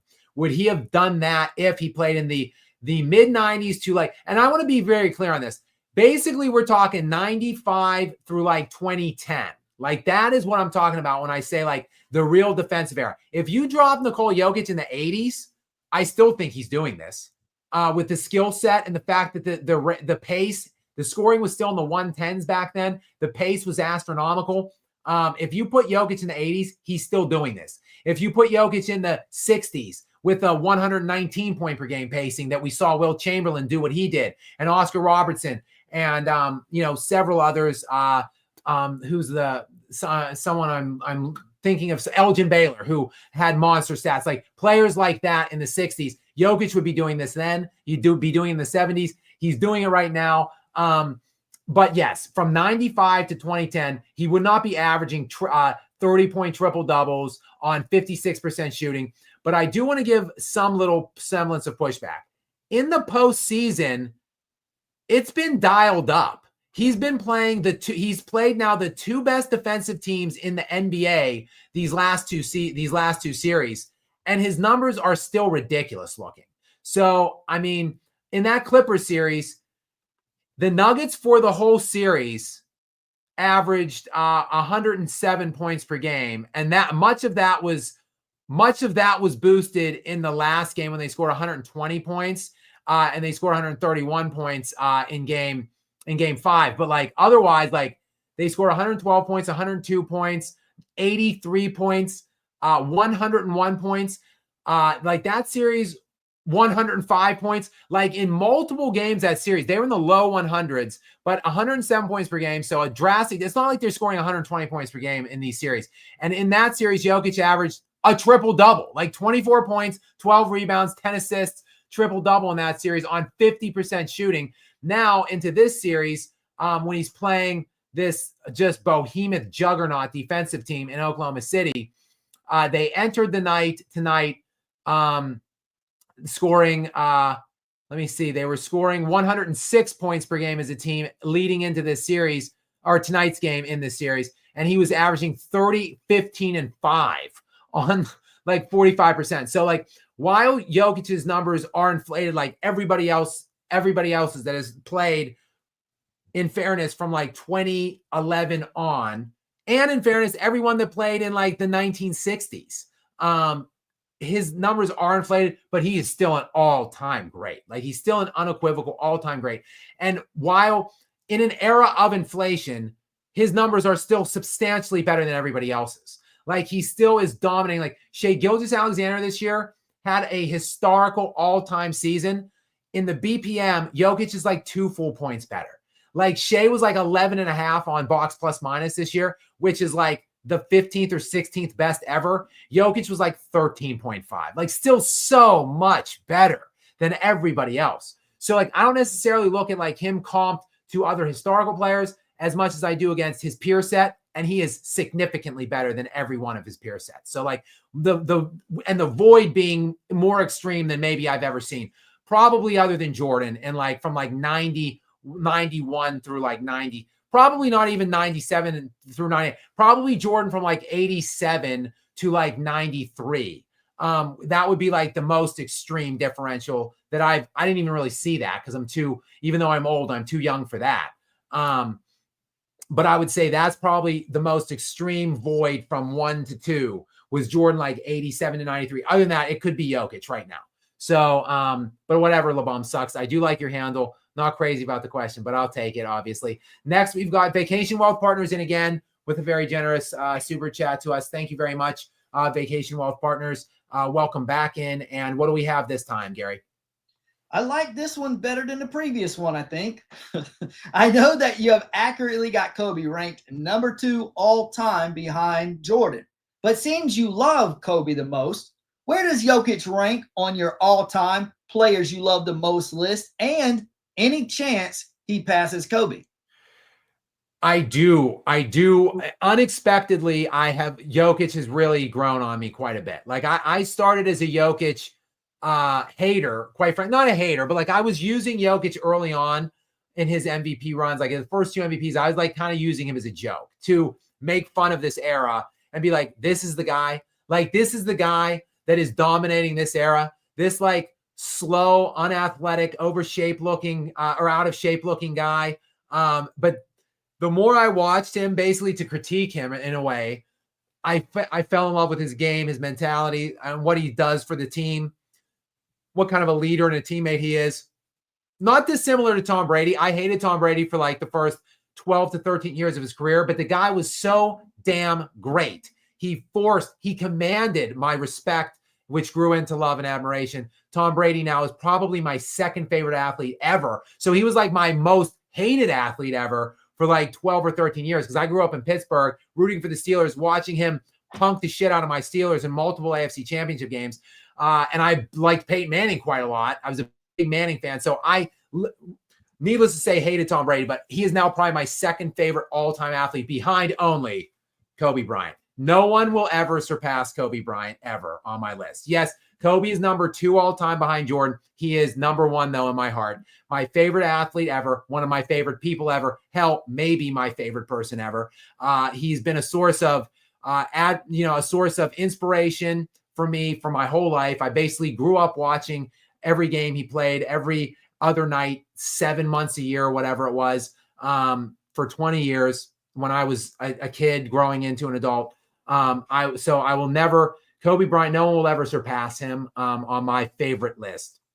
Nikola Jokic, though, is getting pretty damn high on my players that I love. I'd say he might be encroaching on Jordan, honestly. Like Jordan is my second favorite player, maybe basketball player ever behind Kobe. It's just such a far gap from Kobe to the next. So even if Jordan would be number 2, like he's far below Kobe. But Jokic is threatening Jordan, I think, at this point. Just watching this guy, I just can't help but admire and respect the understated nature to which he goes about things. Never complaining about anything. Never throwing teammates under the bus. Never trying to get out of town. Just playing historical basketball with less and just fighting his heart out every year. So he is getting high. And great question, Vacation Wealth Partners. Next, we've got Lester's Banana back in. And what does Lester's Banana have for us this time, Gary? Scap, a Big Bird guy, must really love Sesame Street. Ha ha ha. Very good. Yes, Big Bird. I am a Big Bird, Larry Bird guy. I'm too old. I just said I'm old. I'm too old to remember Sesame Street. I get the reference, though. Is Sesame Street still on? I don't know. I'm sure it is. But not a Big Bird fan, but a big Larry Bird fan. But thank you, Lester's Banana, for coming back in. We've got Samson the Current in. Samson, welcome in, and many thanks to you. I see there's probably some crazy comment coming up here just from a cursory glance. Gary, what does Samson have for us? Braun at Diddy parties. Didn't he put out a tweet saying ain't no party like a Diddy party like years ago, like 15 years ago or so? Wow. Correct. Okay, Braun at Diddy parties and in a Hollywood movie with Chuck Schumer's niece. What a crazy coincidence. You know what? Is that true? Again, I pride myself as a movie buff. I'm a big movie guy. Is Amy Schumer related to Chuck Schumer? Did you think she got into business based on her talent? I didn't know that. That's some breaking movie trivia news for me, actually, Samson. So thank you for that. And thank you for obviously the super chat and for your continued support here. I do recognize that handle. So thank you and welcome back in to the lounge. And speaking of, again, there's just so many repeaters out there. So many continued people donating here and supporting me. Again, crazy love from you guys, and I love you guys for it, honestly. So Road King Thor back in again. What does Road King Thor have now, Gary? Scap gonna have to spark up a fat celebratory stogie in the lounge if the Nuggets win Game 7. Labalco eats bananas for the shape. I think I might be referencing the Lester's banana. I think I would probably rather light up a stove and maybe have a nice glass of whiskey accompanying me in the lounge on Sunday. If the Nuggets somehow pull a miracle, shock the world. I'm talking like undeniable Herb Brooks, Al Michaels, Lake Placid games, 1980s, the Miracle on Ice. Do you believe in miracles? Yes. The impossible dream comes true. Like, it's that level of an upset, I think, if the Nuggets somehow win this Game 7. And if so doing, I think maybe I should probably light up a stove and have a little whiskey in the lounge with me. And Luna, of course, who will be strapped out in her Denver Nuggets jersey. So keep an eye for that. And Road King Thor, thank you again for your continued support. We've got Jason Price in here. Yet again, another repeater here in the lounge. What do we have here from Jason Price? And Jason Price, welcome in and thank you. Another great what if scenario. How would Jordan have done without protection from illegal defense rules? Legalizing zones opens up so much strategy. So yeah, there's always this like back and forth narrative about like Jordan had it really hard because of not only like hand checking, of course, which Kobe was still in the hand checking era. I think hand checking went out in like 2004. So like Kobe came in 96. So like that's 8 years of hand checking that Kobe dealt with. But the thing is like the illegal defense zoning rules. So essentially, for those of you younger maybe or that don't know necessarily the history of it, back in the day, and this changed in the early 2000s, I want to say, like 01-ish, 02, kind of in a response to Shaq, because Shaq was individually so dominant that like no one player could bottle him up. So the NBA allowed like essentially double teaming and zoning, which before that they had not, especially for the Jordan era. Now I'm sure I would have to go back and look when those illegal defense rules went in. But I know that Jordan had the benefit of them throughout. And what that essentially meant was Michael Jordan basically faced primarily single coverages. So while, yes, it was a more physical gameplay, and while, yes, the hand checking was present, which means you could put one hand on a player like on their body, essentially. Like you could have a hand on their hip and like influence them and move them to some degree. And that was legal back then. So there was that was an impediment, obviously, to scoring. And the lanes were just more clogged. There was less spacing, obviously, not a lot of three-point shooting. So I understand the argument that it was harder to score for Jordan than Kobe in some aspects. But Kobe then, when the illegal defense rules went out, Kobe then was getting like double, triple coverages in like 05, 06 when he was like scoring 35 points per game and 96 point per game era time right then. So like to me, like people say, oh, well, Kobe had the benefit of like the no hand checking, but Jordan had the benefit of the illegal defense rules. Like to me, that's a benefit to the scorers. Like when you essentially make it illegal to double team somebody, then that's a benefit to them. Like imagine Kobe Bryant in his prime with no Shaq playing one dude every night. Like he would score like 40 points per game probably in that 06 season. So that's a good question, Jason Price. And probably, maybe an off-season video on something along those lines. I touched on the peripheral of that point in the past and discussed that in some capacity, but not really gone into like huge detail. So good question. And thank you for the support. And then another donation from Stephanie here. Stephanie, welcome back in, and thank you so much for your continued support here. And again, continued condolences for your Cavs. What does Stephanie have this time, Gary? Gary, you are muted. All right. I was saying, great. A Gary the moderator groupie. Let's hope this doesn't become a problem, Scap. Gary screaming cracks me up, LOL. Not Pacers winning. There you go. Yep, Stephanie. Gary. Yes, Gary is prone to raising his voice from time to time, Stephanie. So yes, if that cracks you up, stay tuned in the Scap Live lounge, because Gary is definitely will scream from time to time. I am not necessarily opposed to raising my voice. I actually don't do it as much here as I do in my real life, in my day in to day out life, my non live streaming life. I'm actually raised my voice a bit. I try not to the best of my ability on here, but I do it from time to time. But Stephanie, thank you again for your continued support. We've got RG NCal in as well now, who again is a continued sponsor here in the lounge. So many thanks to you and welcome back in. Gary, what does RG NCal 4 have? Sorry, I don't see Brown and Strawther in Game 7. Brown's definitely playing. I imagine Strawther will too, but Brown plays all the time. No, I mean, I think that they mean they don't see them playing like they did tonight. So to like having a performance like they did tonight, like Brown, 23 points, massive game from him. 23 points, 11 rebounds and 5 assists, and then Strawther off the bench in only 20 minutes. 15 points on 4 of 8 and 3 of 4 from the 3-point line. I agree. I think neither of them have really been present in this series to this point, and I don't expect them to be so in Game 7 on the road.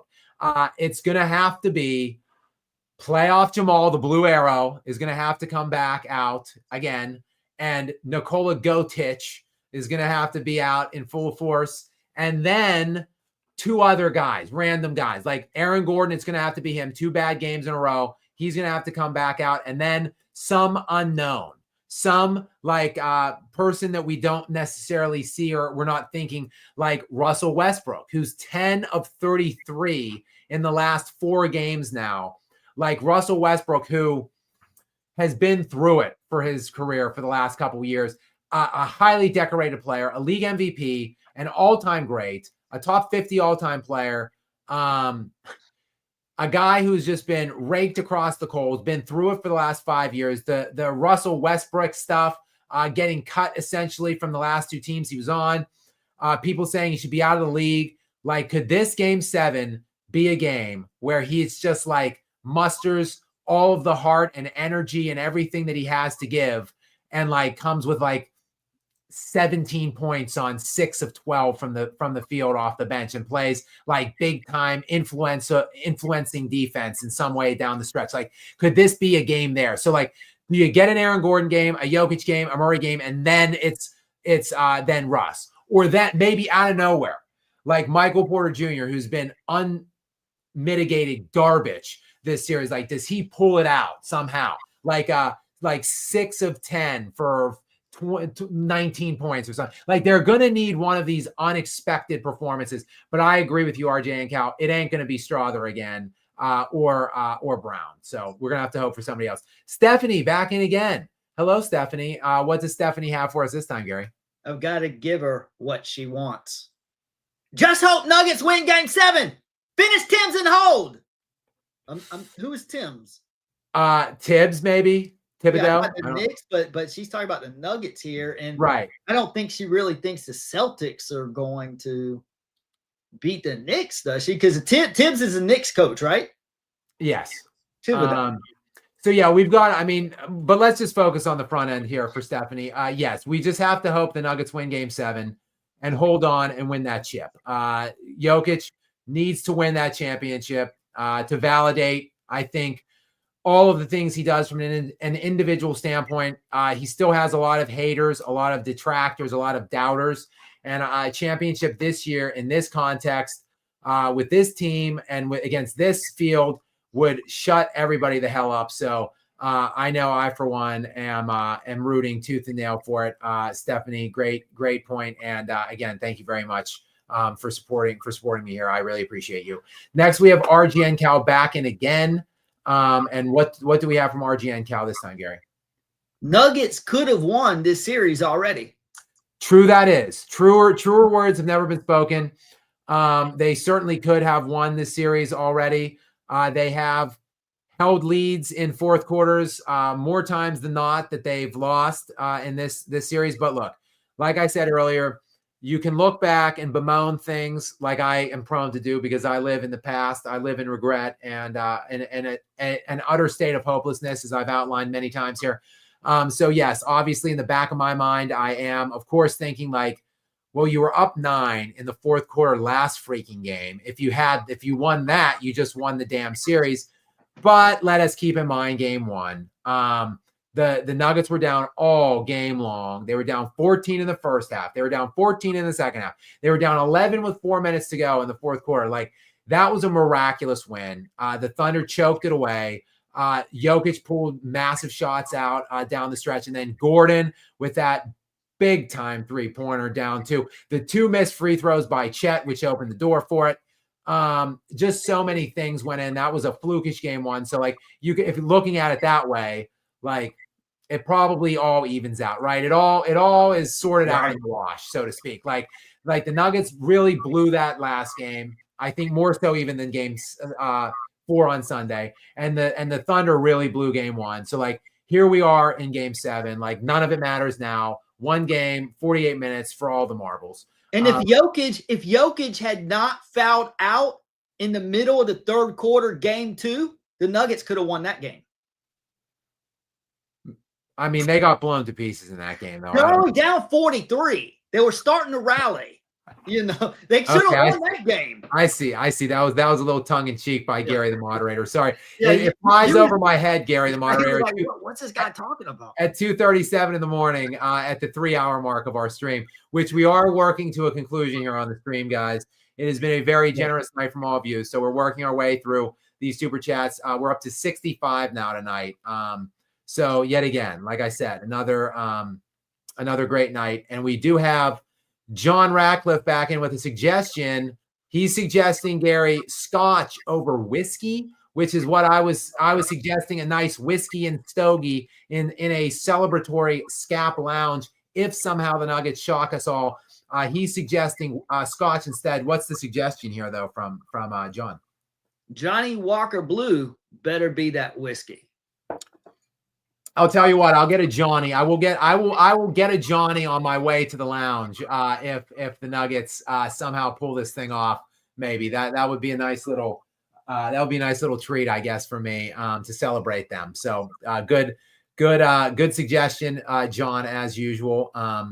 Next, we've got Ruckett is in. Ruckett, many thanks and welcome to you. I don't necessarily recognize seeing him in the sponsor lounge. So he's new to the lounge, but not new to the channel. A big fan, it sounds like. So thank you so much, Ruckett, for your long time support of me. I really appreciate you. And what does Ruckett have to offer right now, Gary?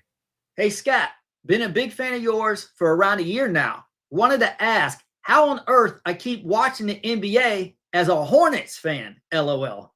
I have no idea, Ruckett. Thank you for watching me, though, despite the fact you don't really have a viable NBA team to root for because the Hornets are straight ass. Like, great commentary team. Del Curry and that other guy, they're probably the best local commentary team in the business.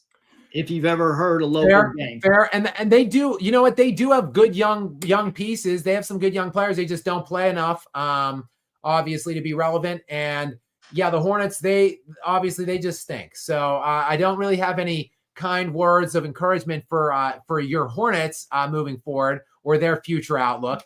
But many thanks to you nonetheless for watching me and supporting me, even though you're a Hornets fan. So sorry about the Hornets, but thank you very much for the sponsorship here, and thank you very much for your continued support of me now for over a year. I appreciate that so much. And we've got Road King Thor in again. What does, I think I answered this question earlier. I do not mind just answering it again quickly here. But Gary, it looks like Road King Thor is asking, does Adelman keep that head job? And I don't think that he has to win game 7 for him to keep it, quite frankly. He's done an amazing job just to even get them into the play, like to not let them fall into the play-in game reign. Like he did a great job to just get them to the 4 seed. They won 3 straight games to end the regular season with him. They then gutted out a 7-game series against the Clippers, who the Clippers ended the year 20-3, I think, in their final 23 games, whereas the Nuggets had lost 4 straight games before Adelman took over. They won that. Now they have pushed this historical entity of Oklahoma City into a 7th and deciding game, and he just has the Nuggets as a whole just defending it out, believing in one another, and playing just great team basketball. I think Adelman, hats off to him. I was wrong. I made fun of I made fun of the move initially, and I was wrong. Adelman's been great, and he deserves the job. And I hope ownership is so stupid. Josh Kroenke's such a moron and does everything the wrong way. So I mean, I guess it wouldn't surprise me if he went in a different direction than Adelman, but it should be Adelman's job for sure, 100%. Next up, we've got Jason Price back in. Jason, welcome back in again. Thank you for your continued support. And what does Jason have for us, Gary, right now? A couple of corrections. It is Broadway, Joe Namath. Right. I'm sorry. Hollywood. I stand corrected. I said Hollywood, Joe. It is Broadway, Joe. Yeah. So thank you for that. What else do we have? And illegal defense referred to usage of zone concepts, not double teaming the ball. Well, Jason, that is an offshoot though of the illegal defense rule being taken out. So again, to recap, the illegal defense is basically like if you had someone straying away from their man up until 2001 or 2002 ish, it was a violation and a technical free throw for the other team. So essentially, you could not zone ever. And as a byproduct of that, you also could not double team anybody ever. So that is just part of it. And for me, honestly, Jason, I think that the lack of double teams or additional defenders to be sent those guys' ways, I think was more beneficial than them not being able to utilize the zoning. So like, I mean, look, it's the NBA. Like zoning typically, a professional NBA player or like a team should be able to shoot through zones. Obviously, Oklahoma City is proving that's not the case right now in this series because the zone continues to baffle and confuse them. But just think about, let's just look at Nikola Jokic and think, what if they couldn't double him though? Like, so yes, like maybe the Nuggets are benefiting from being able to zone Oklahoma City, but what if Nikola Jokic was just getting one guy every time? Like he would be dominating right now. So I think for true scorers, who cares if they're throwing zones at you? Like to me, it's more of an advantage to not get secondary defenders thrown your way. So that's why I still do believe that it's an advantage for true scorers that they took down that illegal defense rule. And honestly, I want them to put it back up because it will, I think, incentivize defense more and make individual players find more pride and desire to defend individuals if they're actually forced to defend individuals. And they can't just throw you can't just throw 2 guys or 3 guys at great players anymore or zone them. But thank you, Jason, for another sponsorship drop here in the lounge. I appreciate it. Next, we've got LeBum Sucks is back in, who probably wants to get back in at me. Again, LeBum Sucks. While we agree on LeBron, we obviously disagree on Jokic, which is not necessarily an odd occurrence here on my channel. There are some people that have found their way to me that like my messaging on LeBron, but dislike what I'm saying about Jokic now. So this is not necessarily an isolated incident, but what does LeBum Sucks have in follow up to the last exchange that I had with them, Gary? He says, I love Joker, but before you said Joker would be a 22, 11, and 6 in a real era like the 90s. A guy already did that, KG, and he was all defense teams a lot with defensive player of the year with MVP, meaning guys were just different. Joker, no D then. KG, great today. I love Kevin Garnett. He's one of my favorite players. He's not a 22-11-6 guy though. His career averages are 18, 10, 17.8, 10 and 3.5 are his career averages. I love Kevin Garnett. He's one of the greatest defenders ever, probably a handful of top 10 defenders ever. He is tied with Kobe Bryant, Michael Jordan, and Gary Payton with 9 All-NBA first-team defensive selections. So no doubt one of the best all-time defenders. And he did have, he was nasty offensively too. Like he had that like fadeaway. He was very athletic. Just a great competitor. KG was. In my estimation, Nikola Jokic is better than Kevin Garnett. And I think I said in the mid 90s to the mid from 95 to 2010, I think Jokic should be like a 22 or 23 point per game scorer and like 11 rebounds and 5 or 6 assists. So, let's even call it 22, 10 and 5 or something like that in that era. In the 80s, he's putting up nasty numbers. Like in the 60s, 70s, and 80s, he's doing the same damn thing he's doing right now. And then today, he's obviously doing what he's doing today. So really, when we talk about like real eras or like really difficult defensive eras, like it's not really eras. It's one era. It's 95 to 2010. Like go back and look at it. Like people just lump the 90s into it. Like people just want to throw the whole 90s into it. The 90s were a tale of 2 different decades. It was split down down the center, so to speak. I'm going to pull it up now because I don't want to just talk out of my ass. I'm going to the scoring per season. And in 90, 91 scoring. So scoring is still over 100 points per game until 95, 96. So like in the early 90s, 90, 91, still 106 points per game, 105 points per game in 91, 92, 105 points per game in 92, 93. Still over 100 points in 92 and 93, 93, 94. It wasn't until 95, 96 when we went to 99.5 points per game. So we went under 100 for the first time in like decades in 95. Then it was a precipitous drop from there. So it went from 99 to 96. Then the next year to 95, then 91.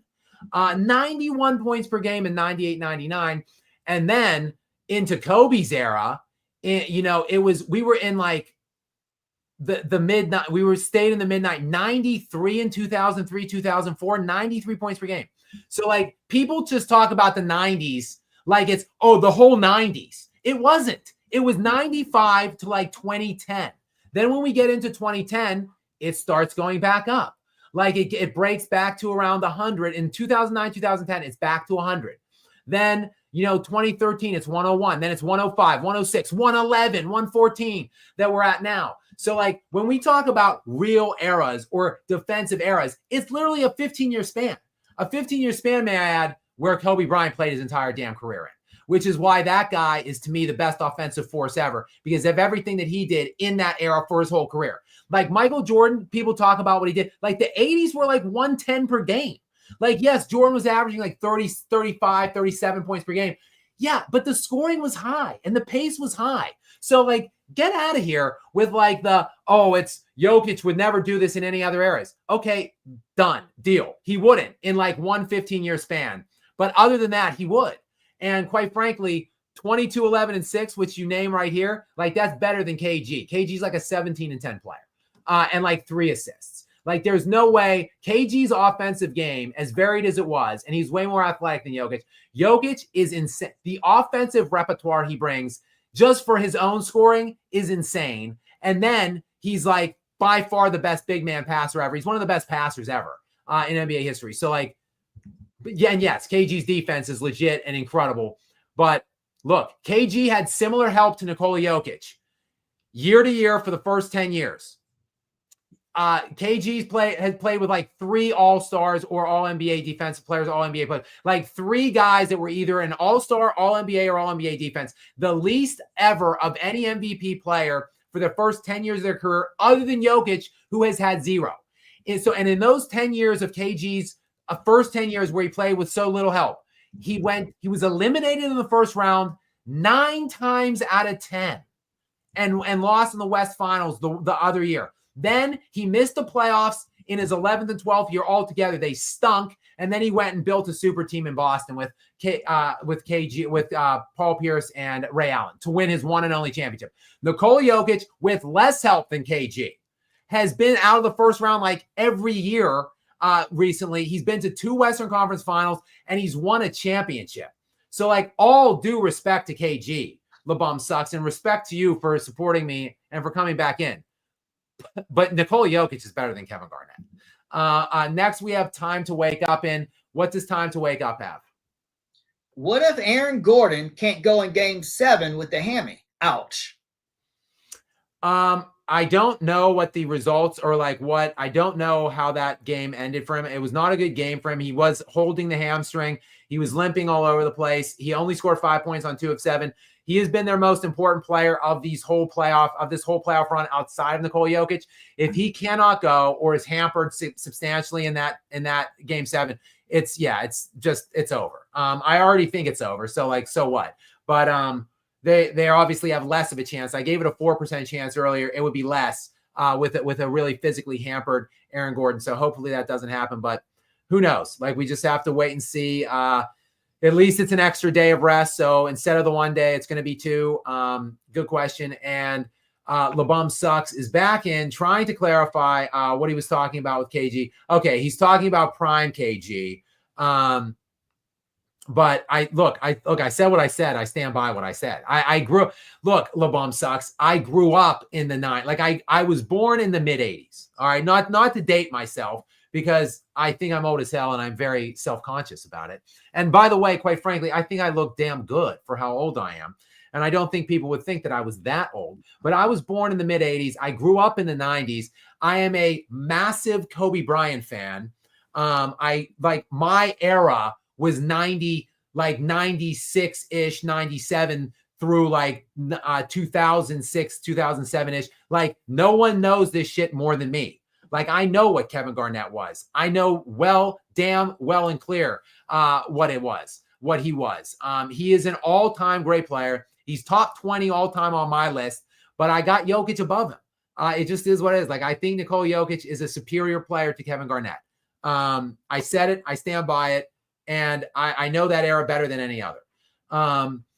But thank you very much for coming back in. And thank all of you guys. A crazy night here in the Scap Live Lounge again. Another ridiculous night. Still over 500 people here that care what the hell I'm saying after 3.5 hours, which is obviously very humbling. And the super chats. Actually, we've got another one in.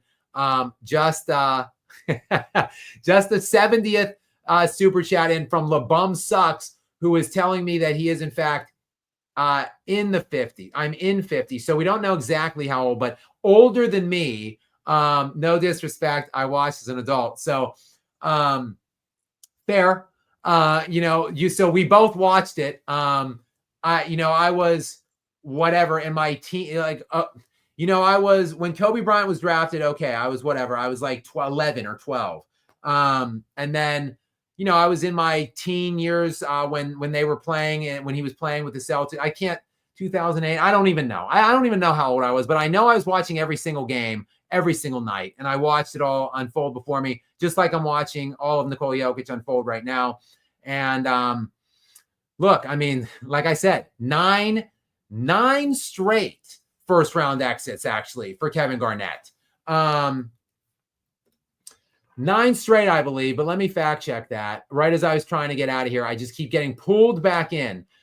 Kevin Garnett never made it past the first round till 2003, 2004, which was 1, 2, 3, 4, 5, 6, 7, 8, 9.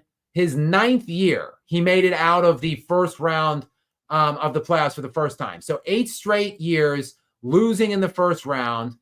Then he missed the playoffs then every year after that till he went to the Celtics. So I'm sorry, LeBum sucks. No disrespect to you, but Kevin Garnett made it out of the first round once in his entire career in Minnesota. So he played till he was from 19 to 30, and he played 14 years. I'm sorry, 13 years, and he went back and played the back end, so that doesn't really count.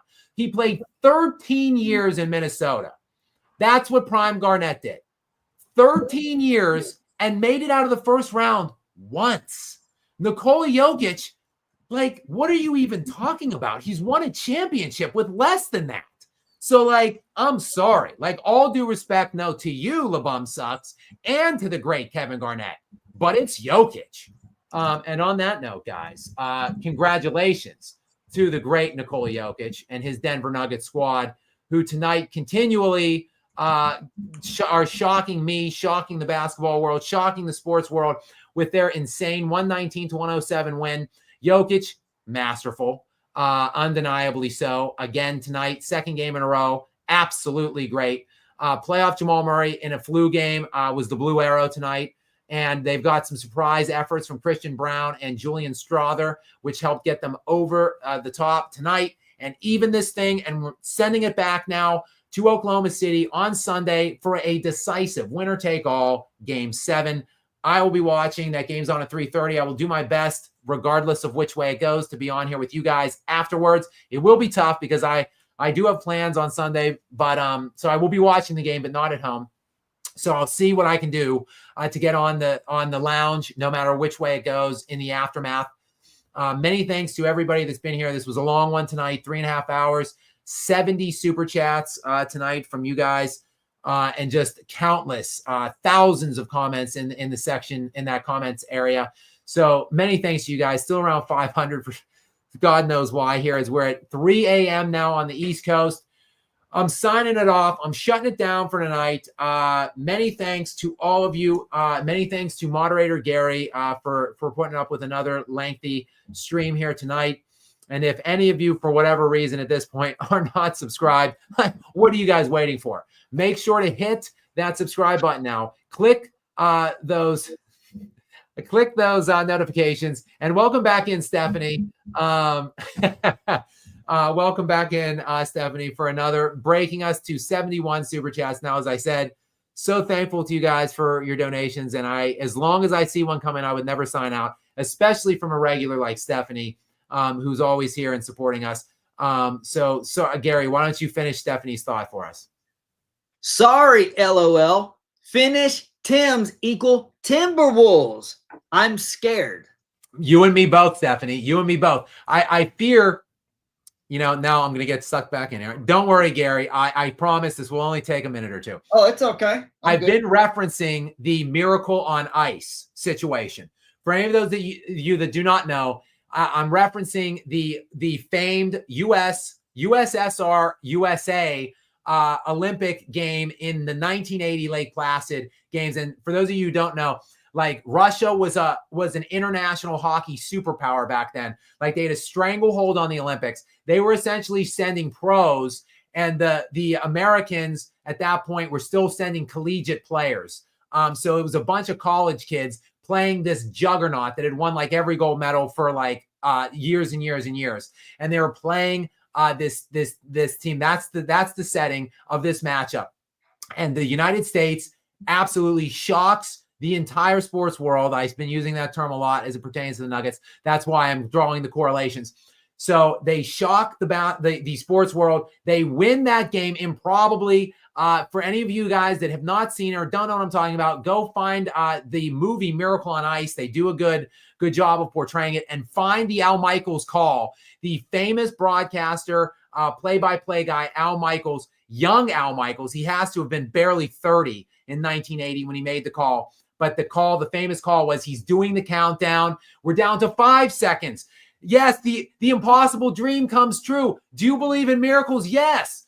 This like fame call, it's giving me goosebumps right now just thinking about it. All of that goes down, but guess what? That wasn't the gold medal game. They still had to play another game after that, and they were losing going into the third period. So Herb Brooks delivers this, like, which again, the movie Miracle on Ice, go find it if you haven't seen it. They do a great job in depicting the speech. Kurt Russell plays Herb Brooks in the film. It's called Miracle. A Miracle. Okay, the movie's name is Miracle. So the speech basically is, Herb Brooks goes into the locker room after they've beaten this juggernaut Russia team, but they're looking like they're going to lose the gold medal game then. And he just said, if you lose this game, you'll take it to your fucking graves.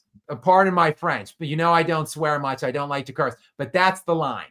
And that's the only thing that was said in that locker room for the whole duration of that intermission. They go out, they finish the deal off, they win the gold, boom. Because if you lose it after you do the big upset, it delegitimizes it. It doesn't mean anything. So Stephanie, great point. I'm with you. We want the win desperately on Sunday. We want that. We want to shock the world. We want to get them over the hump and to get this insane, crazy, improbable win. But then we still have this kind of powerhouse in Minnesota, which has beaten Denver 6 times in a row, including 4 out of 4 this year. That's looming there large, waiting. And it doesn't. This win won't mean much if they go and then lose that series. Stephanie, thank you for your comment, for your support, and great point, because you're right. I'm scared too. And holy crap, we have more super chats coming in now, as I am apparently never going to go to bed tonight.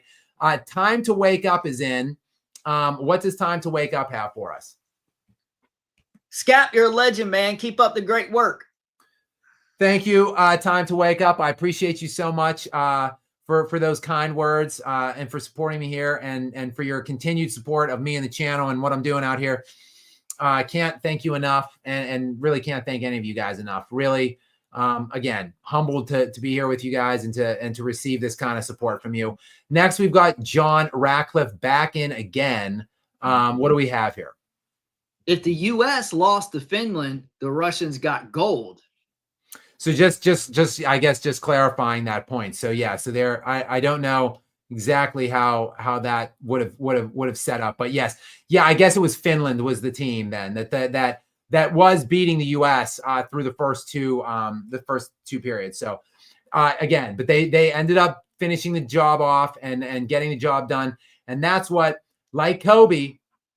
Like Kobe in that Orlando series, when they were up, whatever it was, 2-0 or whatever, 3, whatever it was. They had some pretty lengthy, some pretty big looking lead, and they were playing well. And Kobe was just unsatisfied, thoroughly unimpressed by what was going on. And one of the writers in the pool asked, like, Kobe, you guys were up, you guys look great. Like, you gonna crack a smile here? And Kobe just did not break character, did not even crack like a faint little, like a little sliver of, like, there was not even like a little upward movement of the mouth. He just said, job's not finished.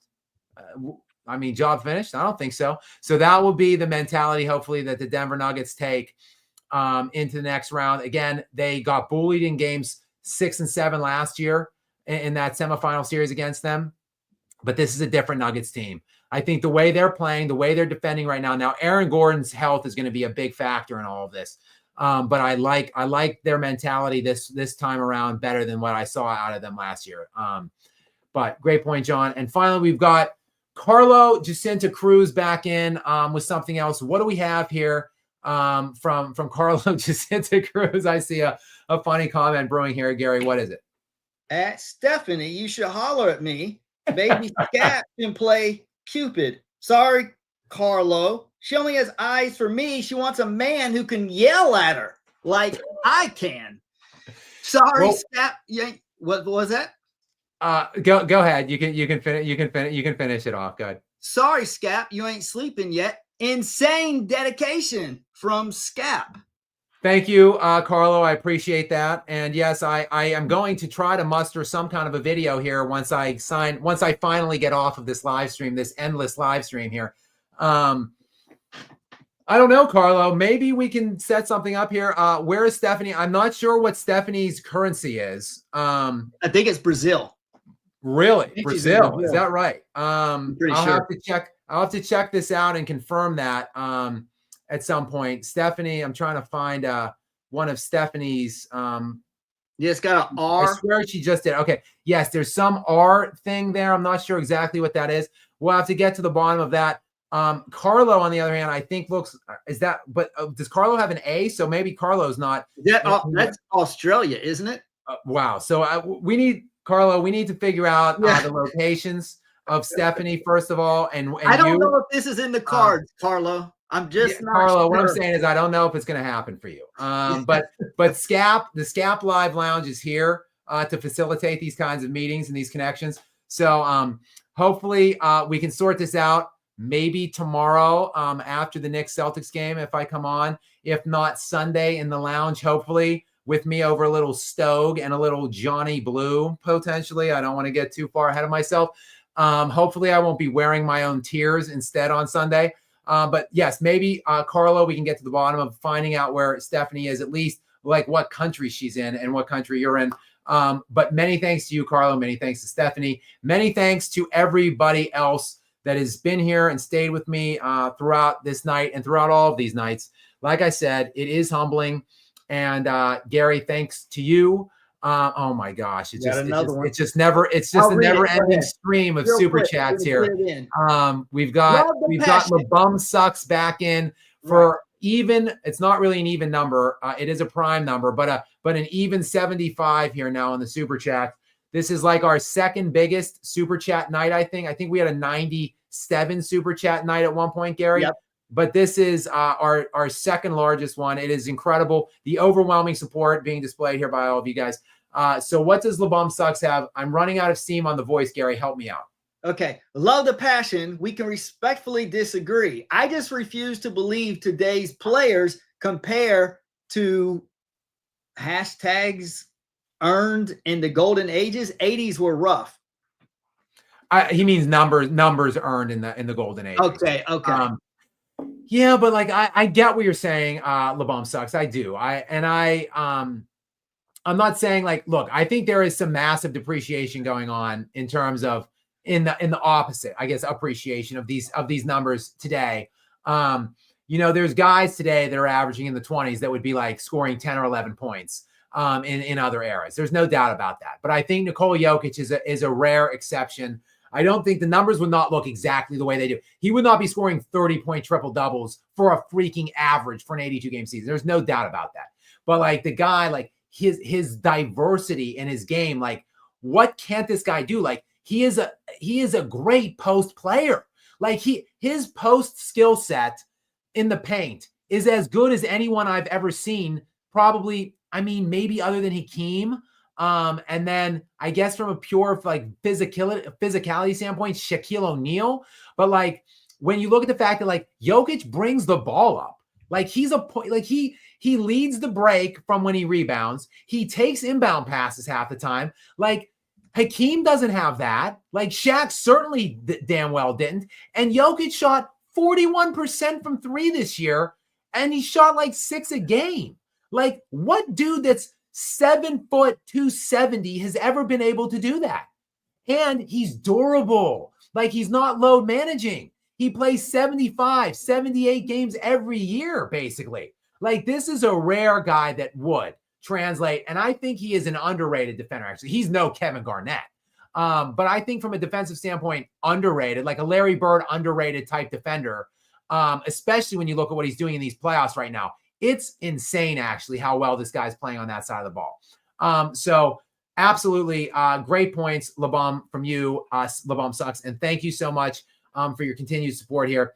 That is the last super chat, thankfully, 75. Again, many thanks to all of you. I'm going to squeeze out of here while I can before something else trickles in, just keeping an eye. But guys, thank you so much. I do feel so utterly supported and beloved by all of you guys. I cannot thank you guys enough for everything that you've done and everything you continue to do for me. And Gary, many thanks to you as well for all of your hard work here tonight and your passion throughout all these streams. We will maybe see you tomorrow night. If not, probably sometime on Sunday.